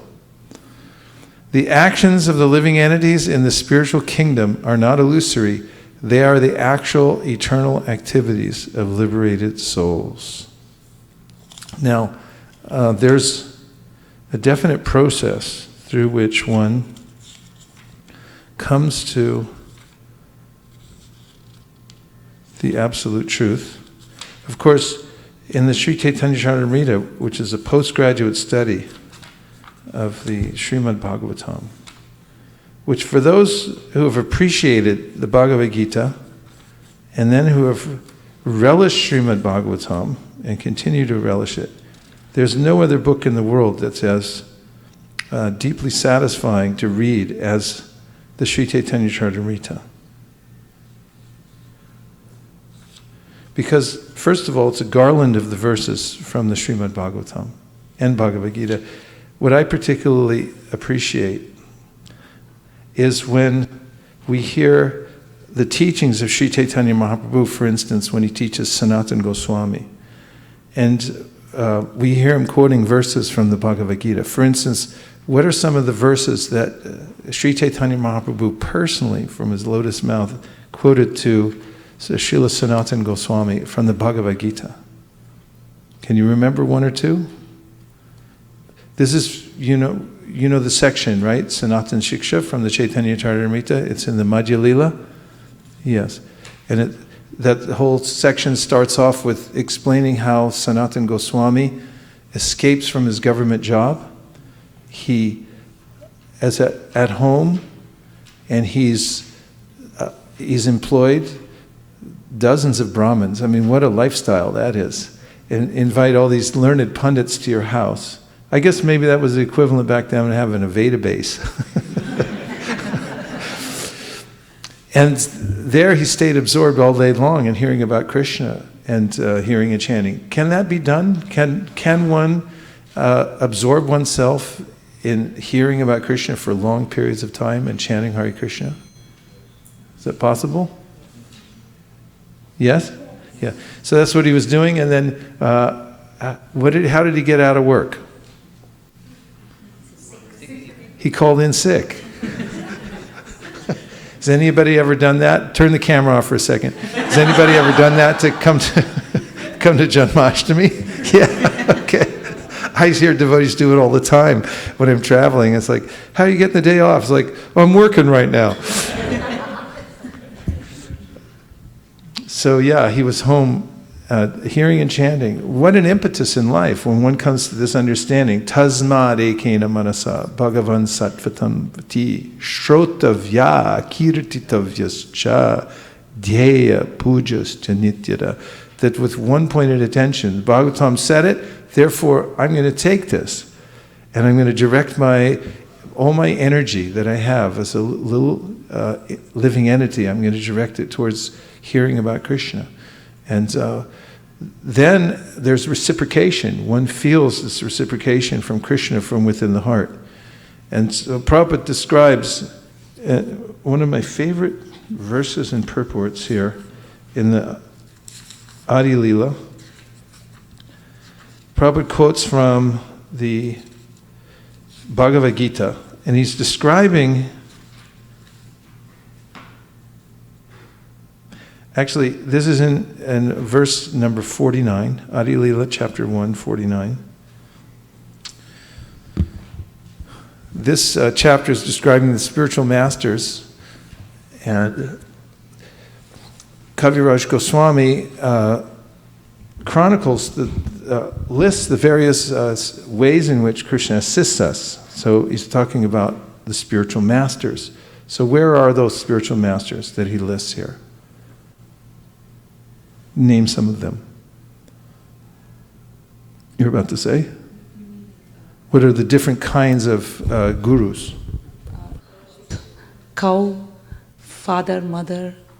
Oh, Okay, yeah. Is it that one you're asking? No, well, not particularly, but I very much appreciated what you said. I was referring to the first chapter where he says, Vande Shiksha Guru. and Diksha Guru. Okay, so there's Shiksha. What kind of Shiksha Gurus are there? One who gives knowledge. What? Go ahead. One who gives knowledge. Yeah, one who gives knowledge. So in this first chapter, we notice that who's Chintamani, by the way? Is one of the gurus of the most famous Bilva Mangal Thakur? Who was Chintamani? Prostitute. That's a prostitute. It was his girlfriend. And he used to go see her all the time. And she changed his life. How did she do that? She said, "What are you doing? You're wasting so much time." He said, "Don't look around. This is nonsense, really, what you're doing."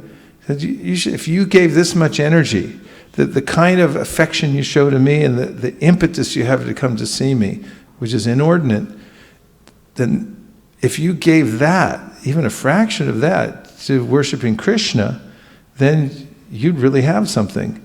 And then what happened? Changed his life. He changed his mind. So he honors her in his writings. He says, Chintamani, what kind of guru is she? Vardhamana Paradakshika Guru, the kind that shows you the path in the first place. And then there's, you name Shiksha Gurus. There's many gurus that give instruction. Then Diksha Guru, one who gives what? And what does that mean? Giving what? The mantra. Give the mantra. And so, which is more important? The Shiksha or the Diksha Guru? Which is more important, the one who plants the seed or the one who waters it? Okay, so in this verse, which is verse number 49, Prabhupada quotes from, oh look, you put that up there, let's read it. All glories to Chintamani and my initiating spiritual master Somagiri. All glories to my instructing spiritual master, the Supreme Personality of Godhead, who wears peacock feathers in his crown. Under the shade of his lotus feet, which are like desire trees, Jaya Shri Radharani enjoys the transcendental mellow of an eternal consort. Now looking at 49, this is a verse quoted. Tesham satata yuktanam bhajatam priti purvakam dadami buddhi yogam tam enamam upayanti te. To those who are constantly devoted to serving me with love, I give the understanding by which they can come to me. Purport. This verse of the Bhagavad Gita 10.10 clearly states how Govindadev instructs his bona fide devotee.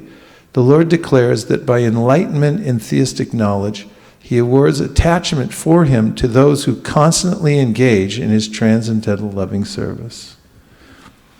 This awakening of divine consciousness enthralls a devotee, look up the word enthralled, please, who thus relishes his eternal transcendental mellow. Such an awakening is awarded only to those convinced by devotional service about the transcendental nature of the personality of Godhead.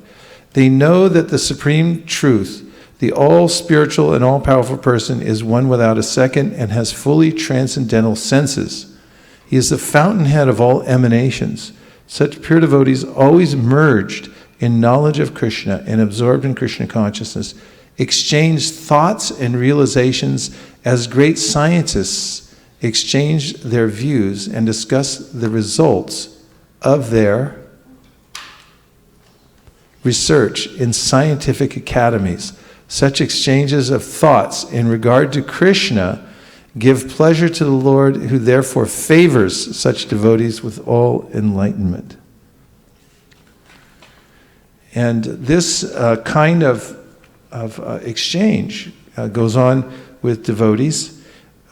This is mentioned by Krishna himself in the Bhagavad Gita where? 10th chapter, correct. What's verse? Okay, give her she's ready to go. Machita madgata prana bodhayantas parasparam katayantascha mam nityam tushanti cha ramanti cha. Now break it down for us. Give us some word for word without looking on the board. Like I can give the meaning. I don't know if my devotees are always conversing about me and talking about me, and they always talk about me, kathayantascha mam nityam, and that's how they get happy. It's interesting, right? Kathayantascha mam nityam. Their katha is what kind of katha? About Krishna. That's the best kind of katha, right? What's the other kind of kathas? Gramya katha. What's Gramya katha? Gossip. What is it? Gossip. What does it mean, Gramya katha? Facebook? Well, there's a lot of good things on Facebook. What else what does Gramya katha mean? Not related to Village talk. What's village talk mean? Who did what to whom, when, how, things like that? Yeah. Okay, good. Yeah, Krishna says this is what the devotees do. Tushanti cha ramanti cha. They get satisfaction and they feel bliss getting together and talking. And here, in this last sentence of the purport that we just looked at from the Adi Leela first chapter, and the last sentence from the purport we were just looking at before we looked at this one. I was just seeing if you're listening. He says, such exchanges of thoughts in regard to Krishna give pleasure to the Lord, who therefore favors such devotees with all enlightenment. So there's a synergy. When the devotees come together to talk about Krishna and discuss his activities and philosophy, then he favors those devotees with enlightenment. He's there within the heart. He participates. Shrinvatam swa kata Krishna, punya shravana kirtana. Hridyantaksto hibadrani vidunoti suhritsatam. Lord Sri Krishna, who is the Paramatma, the super soul in everyone's heart, and the benefactor of the truth of a devotee, cleanses desire for material enjoyment from the heart of the devotee who relishes his messages, which are in themselves when properly heard and chanted. Yeah. So if you properly hear and chant, you come together and properly hear and chant, Krishna helps you to remove. So he favors the devotees with all enlightenment by this process. And what does it mean to be enthralled, Shraddha? So enthrall is a verb which means capture the fascinating attention of. For example, she had been so enthralled by the adventure that she hardly noticed the cold. Wow. And where does it come from? It comes from late Middle English in the sense of enslave, and also from enthrall, which is in as an intensifier, and then the word thrall. And the word thrall is actually the state of being in someone's power or having great power over someone. For example, she was enthralled to her abusive husband. Okay. Slave or servant or captive. Slave and the thrall. So who wants to extend the metaphor a little bit? Let's give it to the kids.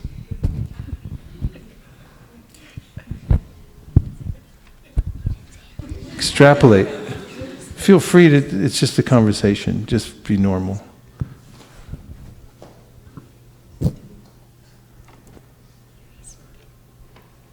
What did you get out of that definition?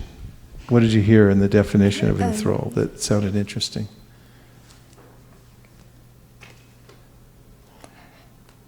It means like you're you're enjoying that moment, or like it's a verb. Have you ever been in a situation where you were so absorbed in enjoying the moment that you didn't notice other things that were going on? Yeah. Can you remember something like that? A lot of times in the kirtan, I enjoy it a lot. Yeah. So, anything else from the definition? Want to hear it again? The meaning of the word.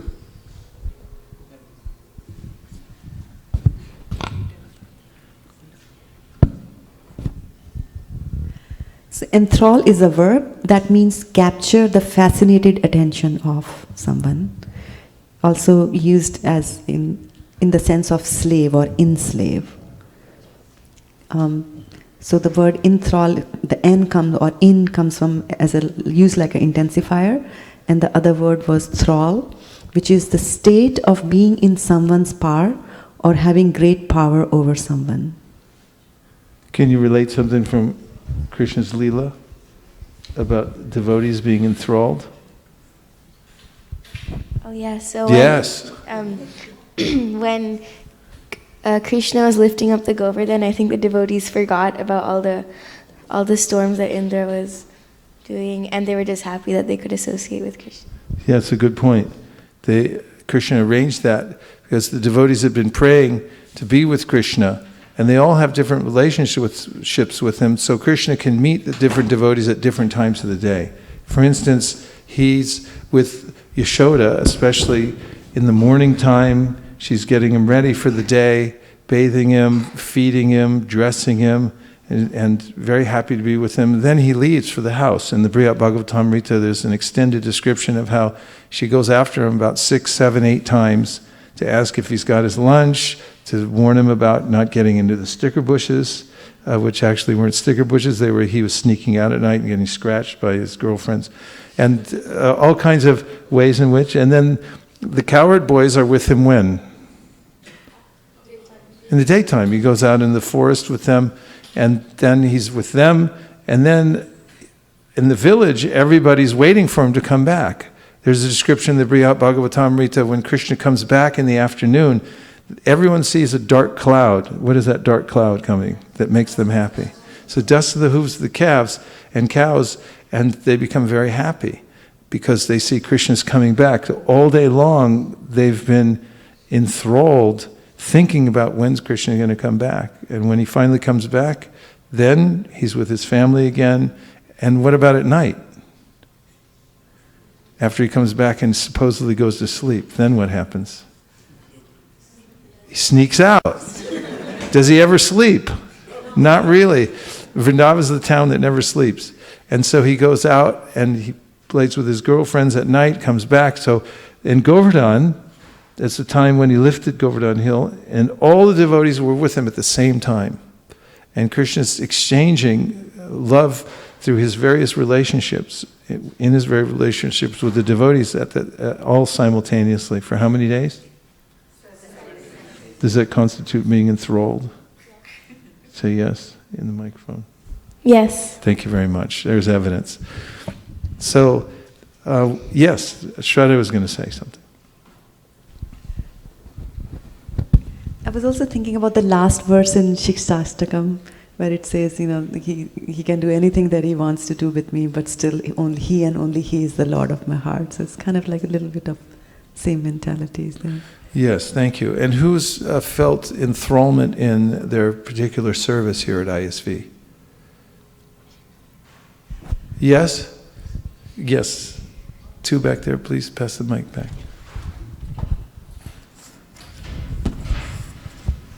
I mean, we always feel enthralled in our services because when we are doing our services, like for example, when we do Sunday school, we are so involved with the Sunday school that it's what I understand from the definition is that as if it is by force, you are having the enjoyment, but it's like it captures you by force. So the enjoyment of doing the service is such that even if you don't want to do it, you will miss it and you will want to come back and do it.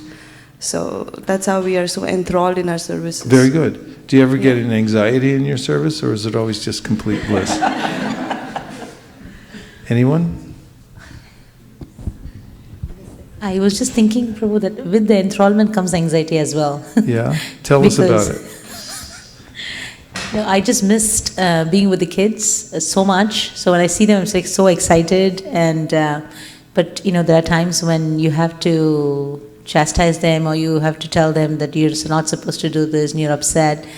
You do get anxious because they don't follow directions all the time. So, it goes both the ways. I mean, as far as Sunday school is concerned, as Mataji was mentioning. So I think all of us go through both at the same time. We really want to do it again and again, but there's also anxiety going on with it. Okay. So Prabhupada gets on a boat when he's nearly 70 years old, and he comes to America with no resources, no connections. This is a kind of enthrallment in the service of his spiritual master. So this is a meaning of of meditation also, of this kind of enthrallment, is to be fully absorbed in the order one gets from one's spiritual master, and to be thinking about it 24 hours a day. Sometimes it may bring great happiness, other times there's anxiety. I know that in our Sankirtan department here, there's always anxiety, because we're increasing our goals continually and have been since the very beginning. And we're not sure exactly how we're going to reach them each time. And is there any kind of enthrallment or an anxiety in that? Do we feel a slave to reaching our goals? Say yes. Thank you. You have something to offer here. Go ahead. I was remembering the example that it's like drinking a boiling hot sugar cane juice because it's sweet at the same time, but you can't stop drinking it even though you're getting burned by it. So. Yes, and this is a description of Krishna's Leela. The separation that devotees feel is compared by Krishna's Kaviraj Goswami to simultaneously being given a poison and nectar at the same time. So there's a deep absorption through the process of devotional service. Now something that's esoteric but also very practical at the same time. Just give me 1 second. In the first chapter, we get, I'm stalling, this verse by Kaviraj Goswami that describes the progression in the way that devotees worship Krishna. And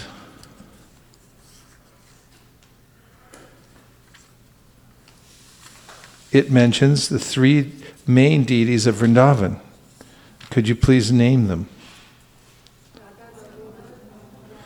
Radha Madan Mohan and Radha Govinda, Radha Gopinatha. Okay, so Radha Madan Mohan, Radha Govinda, Radha Gopinatha. I'm going to read you a purport now from the first chapter of Adi Leela, text 19, and then we're going to sing this song.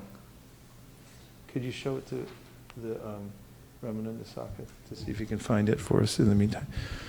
18 Thakur Godi Jake Karya Chena Atmasat. 18 Era Charara Vondon Tene Mornat. Could you please say it, the Bengali?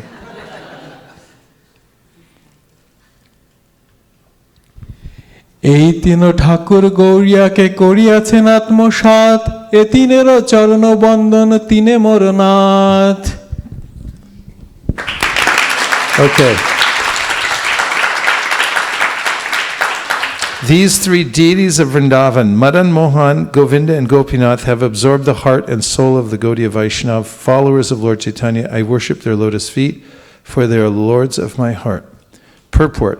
The author of Sri Chaitanya Charitamrita offers his respectful obeisances unto the 3 deities of Vrindavan, named Sri Madan Mohan, Sri Radha Govinda Dev, and Sri Radha Govindaji, Gopinathji. These 3 deities are the life and soul of the Bengali Vaishnavas, or Gaudiya Vaishnavas, who have a natural aptitude for residing in Vrindavan.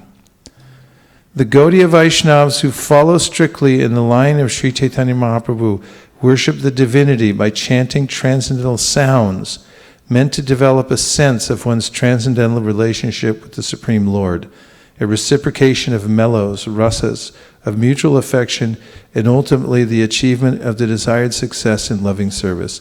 These 3 deities are worshipped in 3 different stages of one's development. The followers of Sri Chaitanya Mahaprabhu scrupulously follow these principles of approach. Is everyone okay? Keep going. Gaudiya Vaishnavas perceive the ultimate objective in Vedic hymns composed of 18 transcendental letters that adore Krishna as Madan Mohan, Govinda, and Gopi Jana Ballabha. Madan Mohan is he who charms Cupid, the god of love. Govinda is he who pleases the senses and the cows, and Gopi Jana Ballabha is the transcendental lover of the gopis. Krishna himself is called Madan Mohan, Govinda, Gopi Jana Ballabha, and countless other names as he plays in his different pastimes with his devotees. Who would tell us what's being referred to here as the 18 transcendental letters that adore Krishna as Madan Mohan, Govind, and Gopinath? Is that a question or a statement? Give him the mic.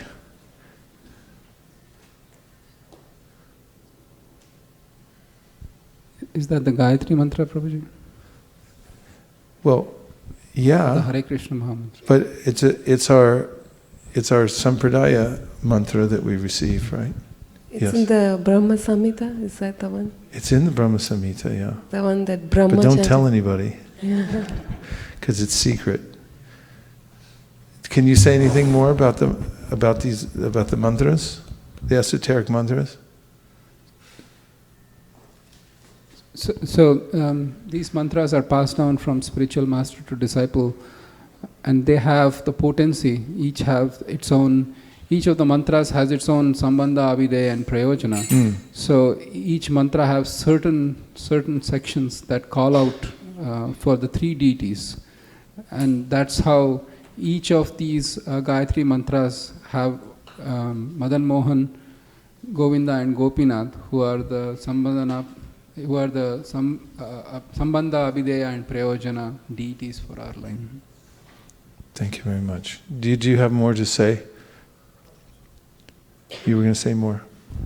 No, I was just referring to that mantra, that how the three names come in that. So Sachinandan Swami's book, he explains that. Tasya Saraswati, Kama Krishnaya Govinda, He Gopijana Itipi, Vallabhaya Priyavanir, Mantram Te Dasati Priyam, Tapastam Tapa Etena, Tava Siddhir Bhavishyati. By chanting these mantras, Divya Saraswati comes before Brahma and says, take this mantra. And then we hear that by this chanting of the mantra, one will attain all perfection. Where else do we hear an elaborate story about how one attains perfection by adhering to this mantra? Gopakumar, where's that? Briya Bhagavatamrita, yes. Just the mantra brings them all perfection. So this is a song. It's from... Did he find it? Yeah. Okay. Except it doesn't have the marks. What marks? All right.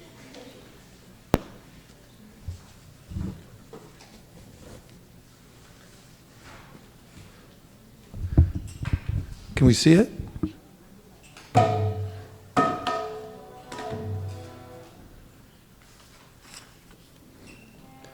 This is Brahman.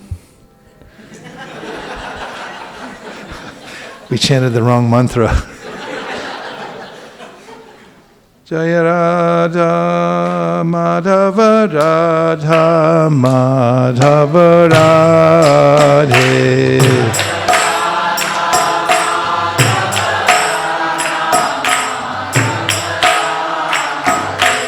Jaya Radha Madhava Radha Madhava Radhe.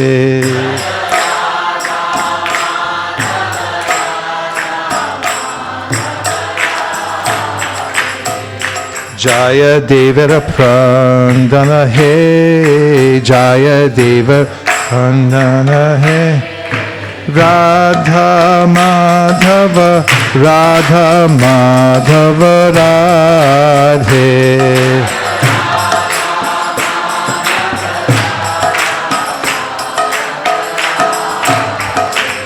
Jaya Radha Madan Gopal Radha Madana Gopal Radhe.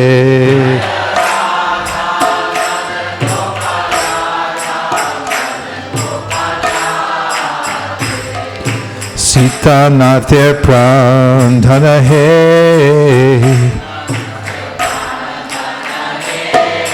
Radha Madan Gopal Radha Madana Gopal Radhe.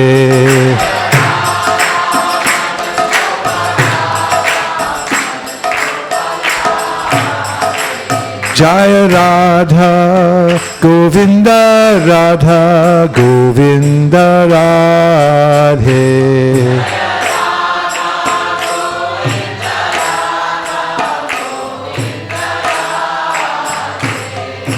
Rupa Goswamir Prandana hai. Radha Govinda, Radha Govinda Radhe.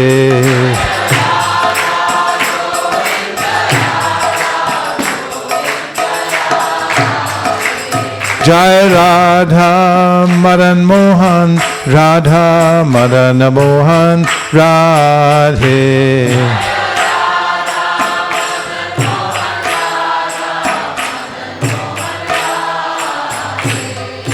Sanatanir Prandana hai. Radha Madan Mohan, Radha Madan Mohan Radhe.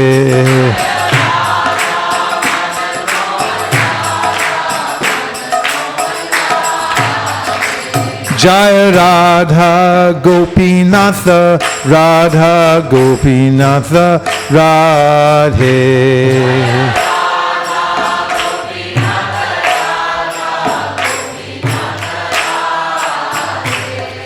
Madhu Pandir Prandana hai. Radha Gopinatha, Radha Gopinatha Radhe.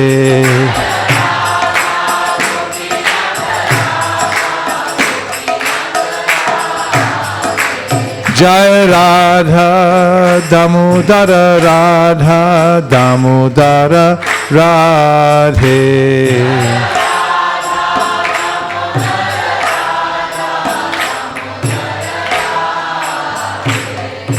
Jiv Goswamir Prandana hai.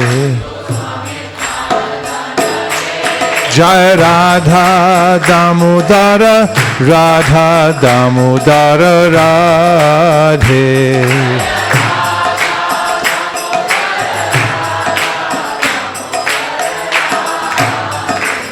Jai Radha Ramana, Radha Ramana Radhe.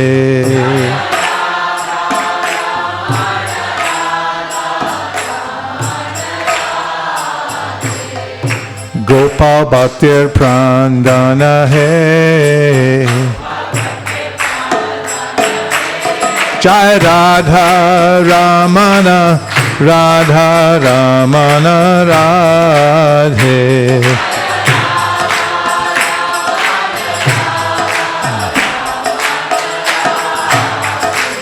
Jaya Radha Vinoda, Radha Vinoda Radhe.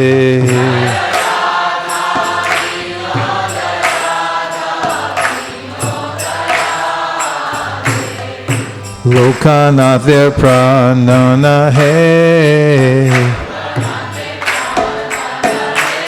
Jai Radha Vinoda, Radha Vinoda Radhe.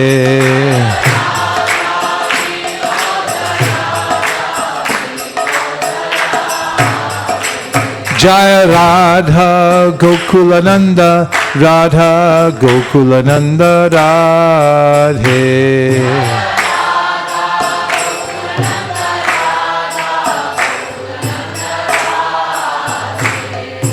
Vishwanathir Prandana hai. Jai Radha Gokulananda, Radha Gokulananda Radhe.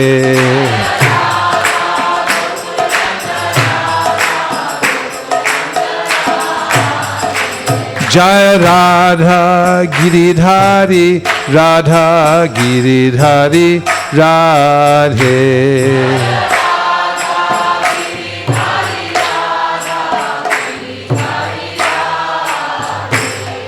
Das Goswamir Prandana hai. Jaya Radha Giridhari, Radha Giridhari Radhe.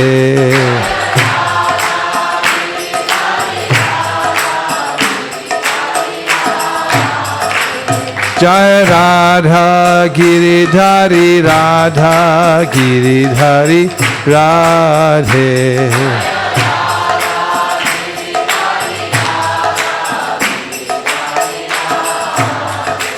Jaya Radha Shama Sundar, Radha Shama Sundar Radhe.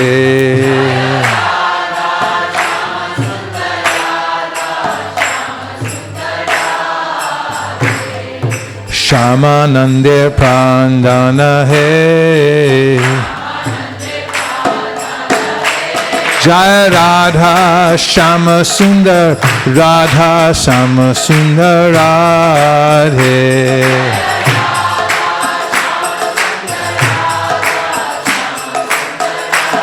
Banki Bihari, Jaya Radha Banki Bihari, Radha Banki Bihari Radhe.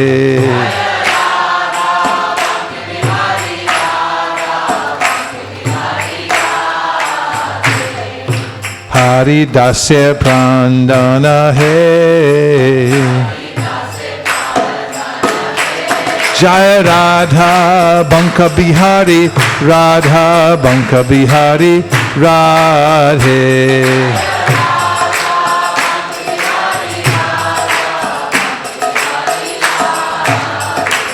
Jaya Radha Kanta, Radha Kanta Radhe.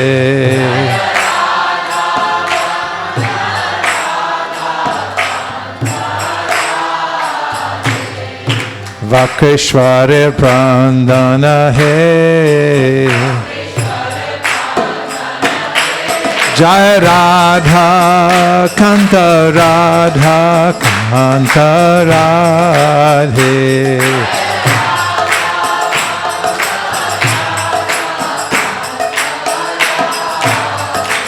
Jaya Gandharvika Giridhari, Gandharvika Giridhari Radhe.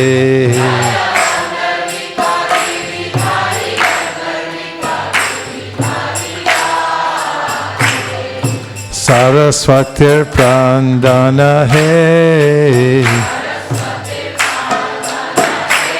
Jaya Radha, Jaya Gandharvika Giridhari, Gandharvika Giridhari Radhe.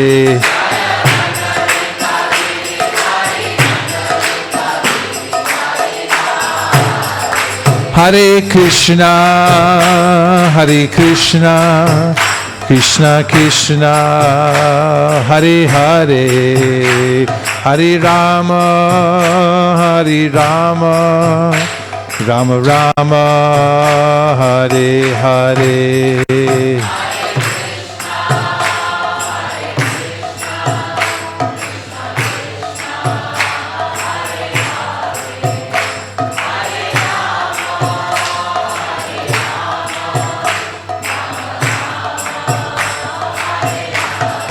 Hare Krishna, Hare Krishna, Krishna Krishna, Hare Hare, Hare Rama, Hare Rama, Rama Rama, Hare Hare.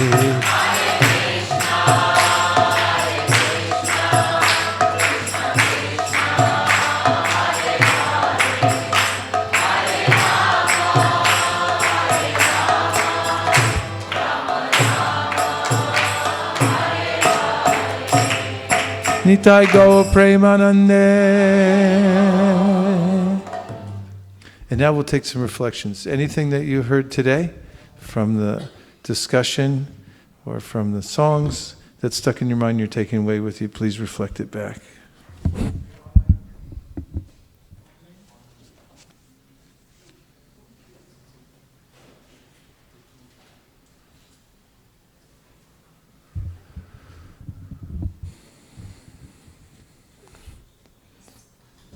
So we have a blessings from His Grace Rameshwar Prabhu and Jai Rameshwar Prabhu ki jai.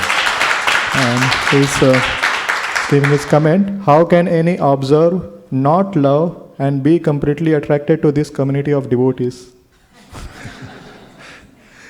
Rameshwar, was that from Rameshwar Prabhu? Yeah. Thank you very much for looking out for us and watching over us. He's very dear to Srila Prabhupada, one of his eternally famous servants who helped to expand Prabhupada's book distribution all over the world, great innovator, and fully dedicated to Srila Prabhupada throughout his life. So we thank him for looking in on us and giving us his auspicious glance and blessings. Hare Krishna. He has also one comment. Today's class, seeing Krishna as the ultimate cause of everything, as permeating everything, and seeing everything as non-different for Krishna himself, is the perfect realization and vision to bring with you and to meditate on while performing public Sankirtan Yajna and transcendental book distribution. Thank you for this wonderful class. Hare Krishna. Thank you. Vaisesika Prabhu.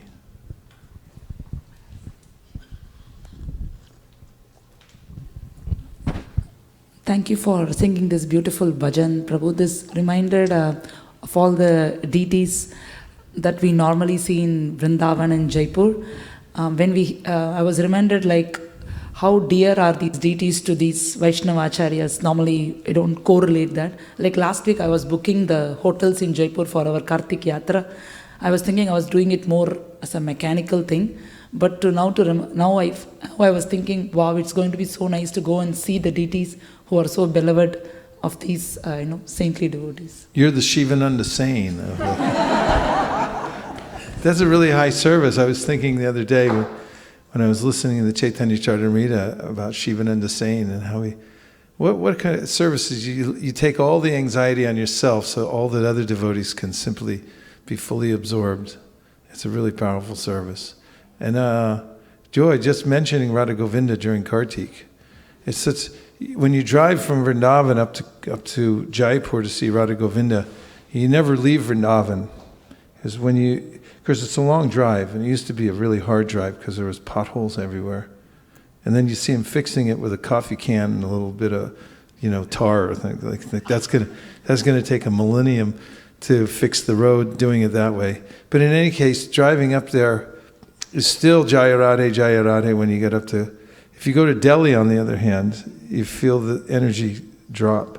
And when one becomes accustomed to the Dham, after some time, you don't want to leave that environment, except to come back to preach Krishna consciousness. Because then you can internalize that feeling and take it to all the people of the world by following the order of the spiritual master. In fact, Prabhupada mentions that this is for the very advanced devotees to be able to go out of the Dham and to maintain that mood, remembering Vrindavan all the time, by widely preaching the glories of the Dham to others and bringing them closer. It's a great satisfaction in meeting people who have no connection to that vibration whatsoever, who are actually being stifled by the low vibration of the material world and taking it as nectar when it's actually poison, to interject into their lives the vibration of Sri Vrindavan Dham. Isn't that? Thanks for reminding us of Radha Govinda Kartik in Jaipur. That Mangal Artik is not to be missed. What you get there is utsahan. The feeling when going to Mangal Artik, 5,000 people come to Mangal Artik, and pushing you out of the way. I just know in that crowd there, I had a few slight moments where I thought, oh, okay, I get it. This is where I'm going to die. I'll be crushed. Of course, it wasn't that casual of a thought, but when it came, everyone was lunging towards the lamp. When the pujari holds up the lamp, they don't pass it around like we do, every single person, but they just hold it out and everyone's, ah! You were going to say more. Like last time when we went, the Mangalarti it was on Ekadashi day, so it was even more, lot of devotees over there, and it was so crowded, but it was so nice. Yeah, people get into trance there. That song that I sing, Bhajare, hey, Radha Govinda Gopala, that comes from Jaipur. Ujjwala Shloka went there back in the 70s, and recorded a lot of their songs, and also the way they do the Tulsi Puja and things like that, and brought it back to Chicago. So we used to sing those songs, but they were imported from the Jaipur devotees who were worshipping there, Shri Shri Radha Govinda. Thank you. What else? 1, 2, 3. It's amazing that behind every sentence in Srimad Bhagavatam, in all scriptures, it's how Srila Prabhupada, he puts its recitation from the scriptures. It's not something made up. And I remember that story that when somebody put bookmarks in every page with recitation, so it was twice bigger.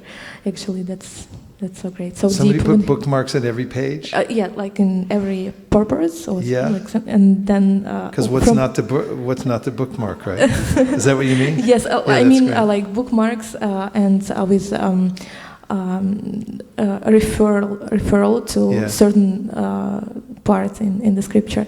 So like when reading, and it gives more attention while reading. So nothing, everything, every word is very important. Yes, this can be developed and should be developed. Those who have entered into this line, we're coming from a long line of great devotees, like as Radhika Raman Prabhu, who's coming again soon, had enlightened us about the scholarship of Srila Jiva Goswami and all the Goswamis. They go deeply within the scriptures. Nana Shastra Vichara Naika Nipano Shadharma Samstapaka, specifically to establish this sampradaya. And we have to know all those things also. So we have to read very carefully from all the books, and we have to connect all the points together. So every day one should practice this. One should come together with other devotees or by oneself. You can also be studious. And read the books and also make all the connections. See where everything connects. And also you have to keep practicing. You have to keep practicing your verses, all the verses that you need to know. Of course, you'll never come to the end of it, but you should have the basics down. Like the 34, you should memorize the Gita, know the Ishopanishad, know the Upadeshamrita, all these verses. And the best way to do that is to constantly stay in touch with them.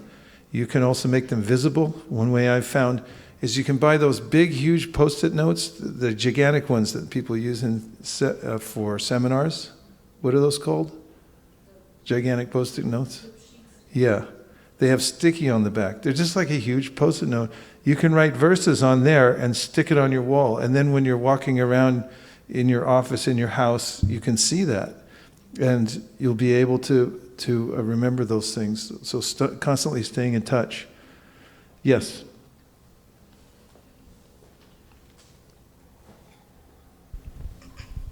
Thank you very much for the class, Maharaj. I'm totally enthralled by it.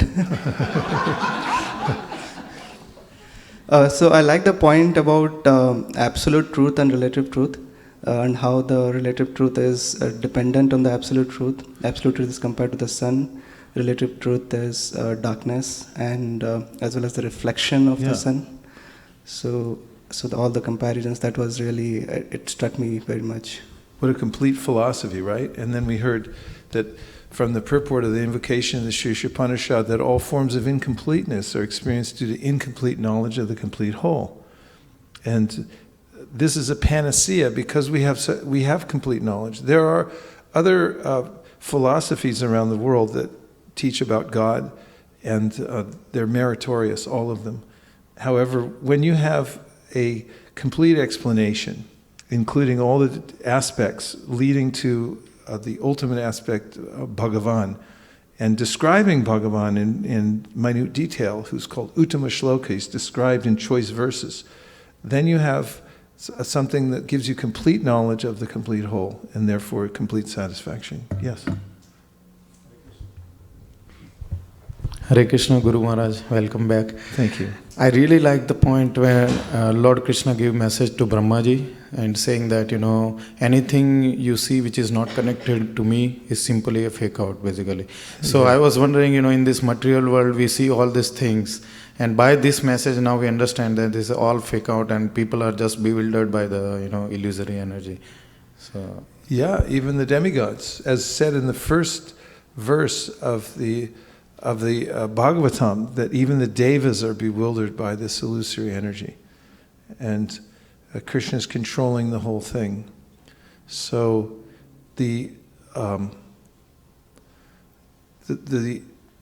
show that first verse of the Bhagavatam.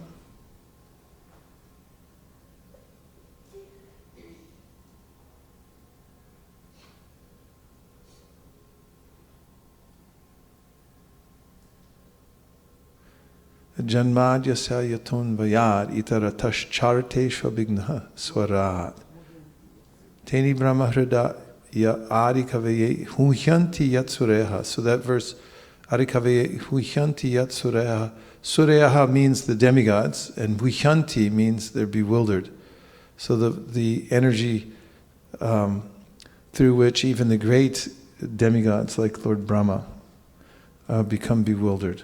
He tried to impose his mystic power upon Krishna, and Krishna then showed him his unlimited power, thus bewildering Brahma, who became very humble. Yes? That's in the Brahma Vimohana Lila.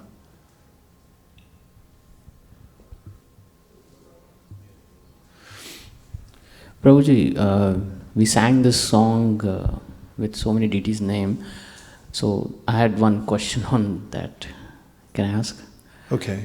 So I was wondering what could be the purpose of having so many deities with different names, and then having a particular feature. I mean, not a feature, but a purpose attached to them, like Madan Mohan being the Abhideya, Prayojana, Sambandha. Actually, as Prabhupada describes in the third canto of the Srimad Bhagavatam, relationship to the discussion, Vidura, Uddhava and Vidura, Maitreya and Vidura, that the various manifestations of the Lord are there to reciprocate the particular way in which the devotee worships the Supreme Personality of Godhead. Ye yatamam prapadyante, Krishna says in the Bhagavad Gita, according to your surrender to me, then I manifest myself accordingly, or I reciprocate accordingly. And according to Prabhupada in his description, actually it's in the section where Vidura is traveling, he goes on pilgrimage because he came to a breaking point at home where he could no longer tolerate living at home, and he took it as Krishna's arrangement to go on pilgrimage.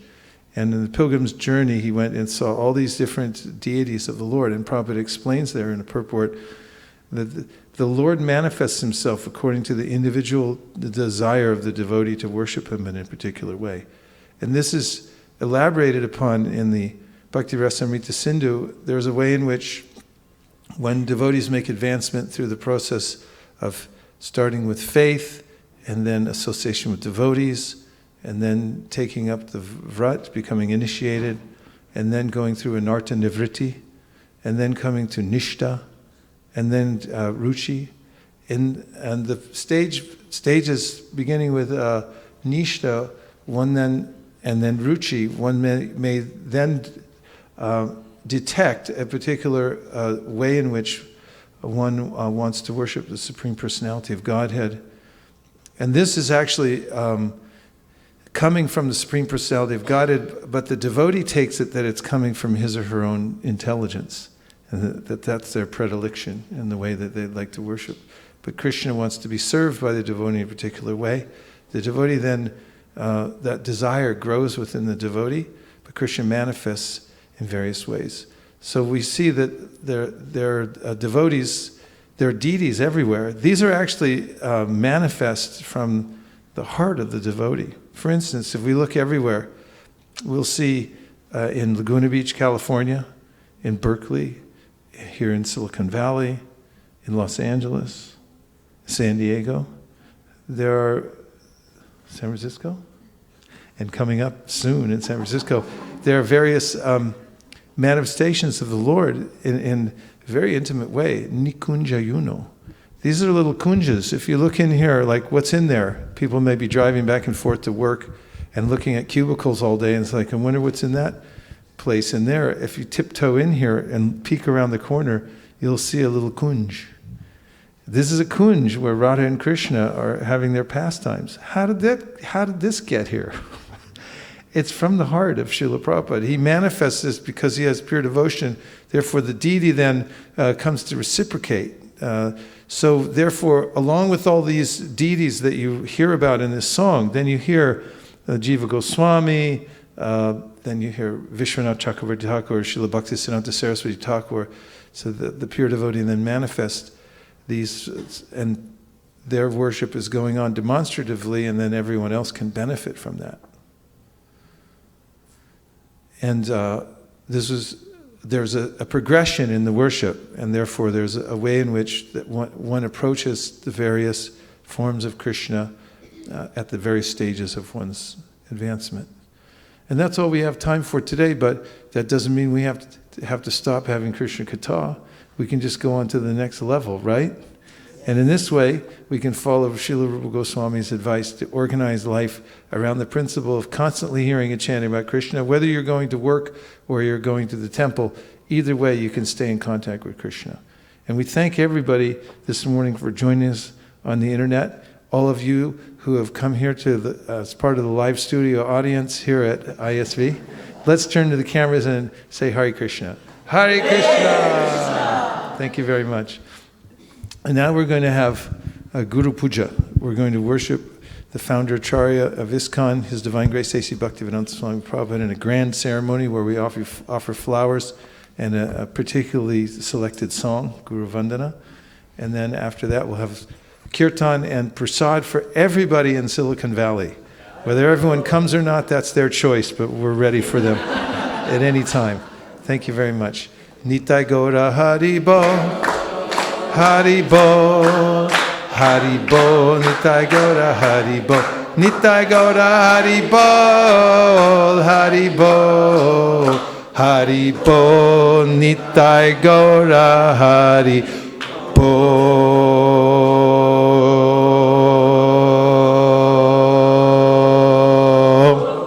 Vanchakalpadurvascha kripasinnavevacha patitanam bhavanibhyo vaishnavebhyo namo namaha nandakoti vaishnavindiki jai.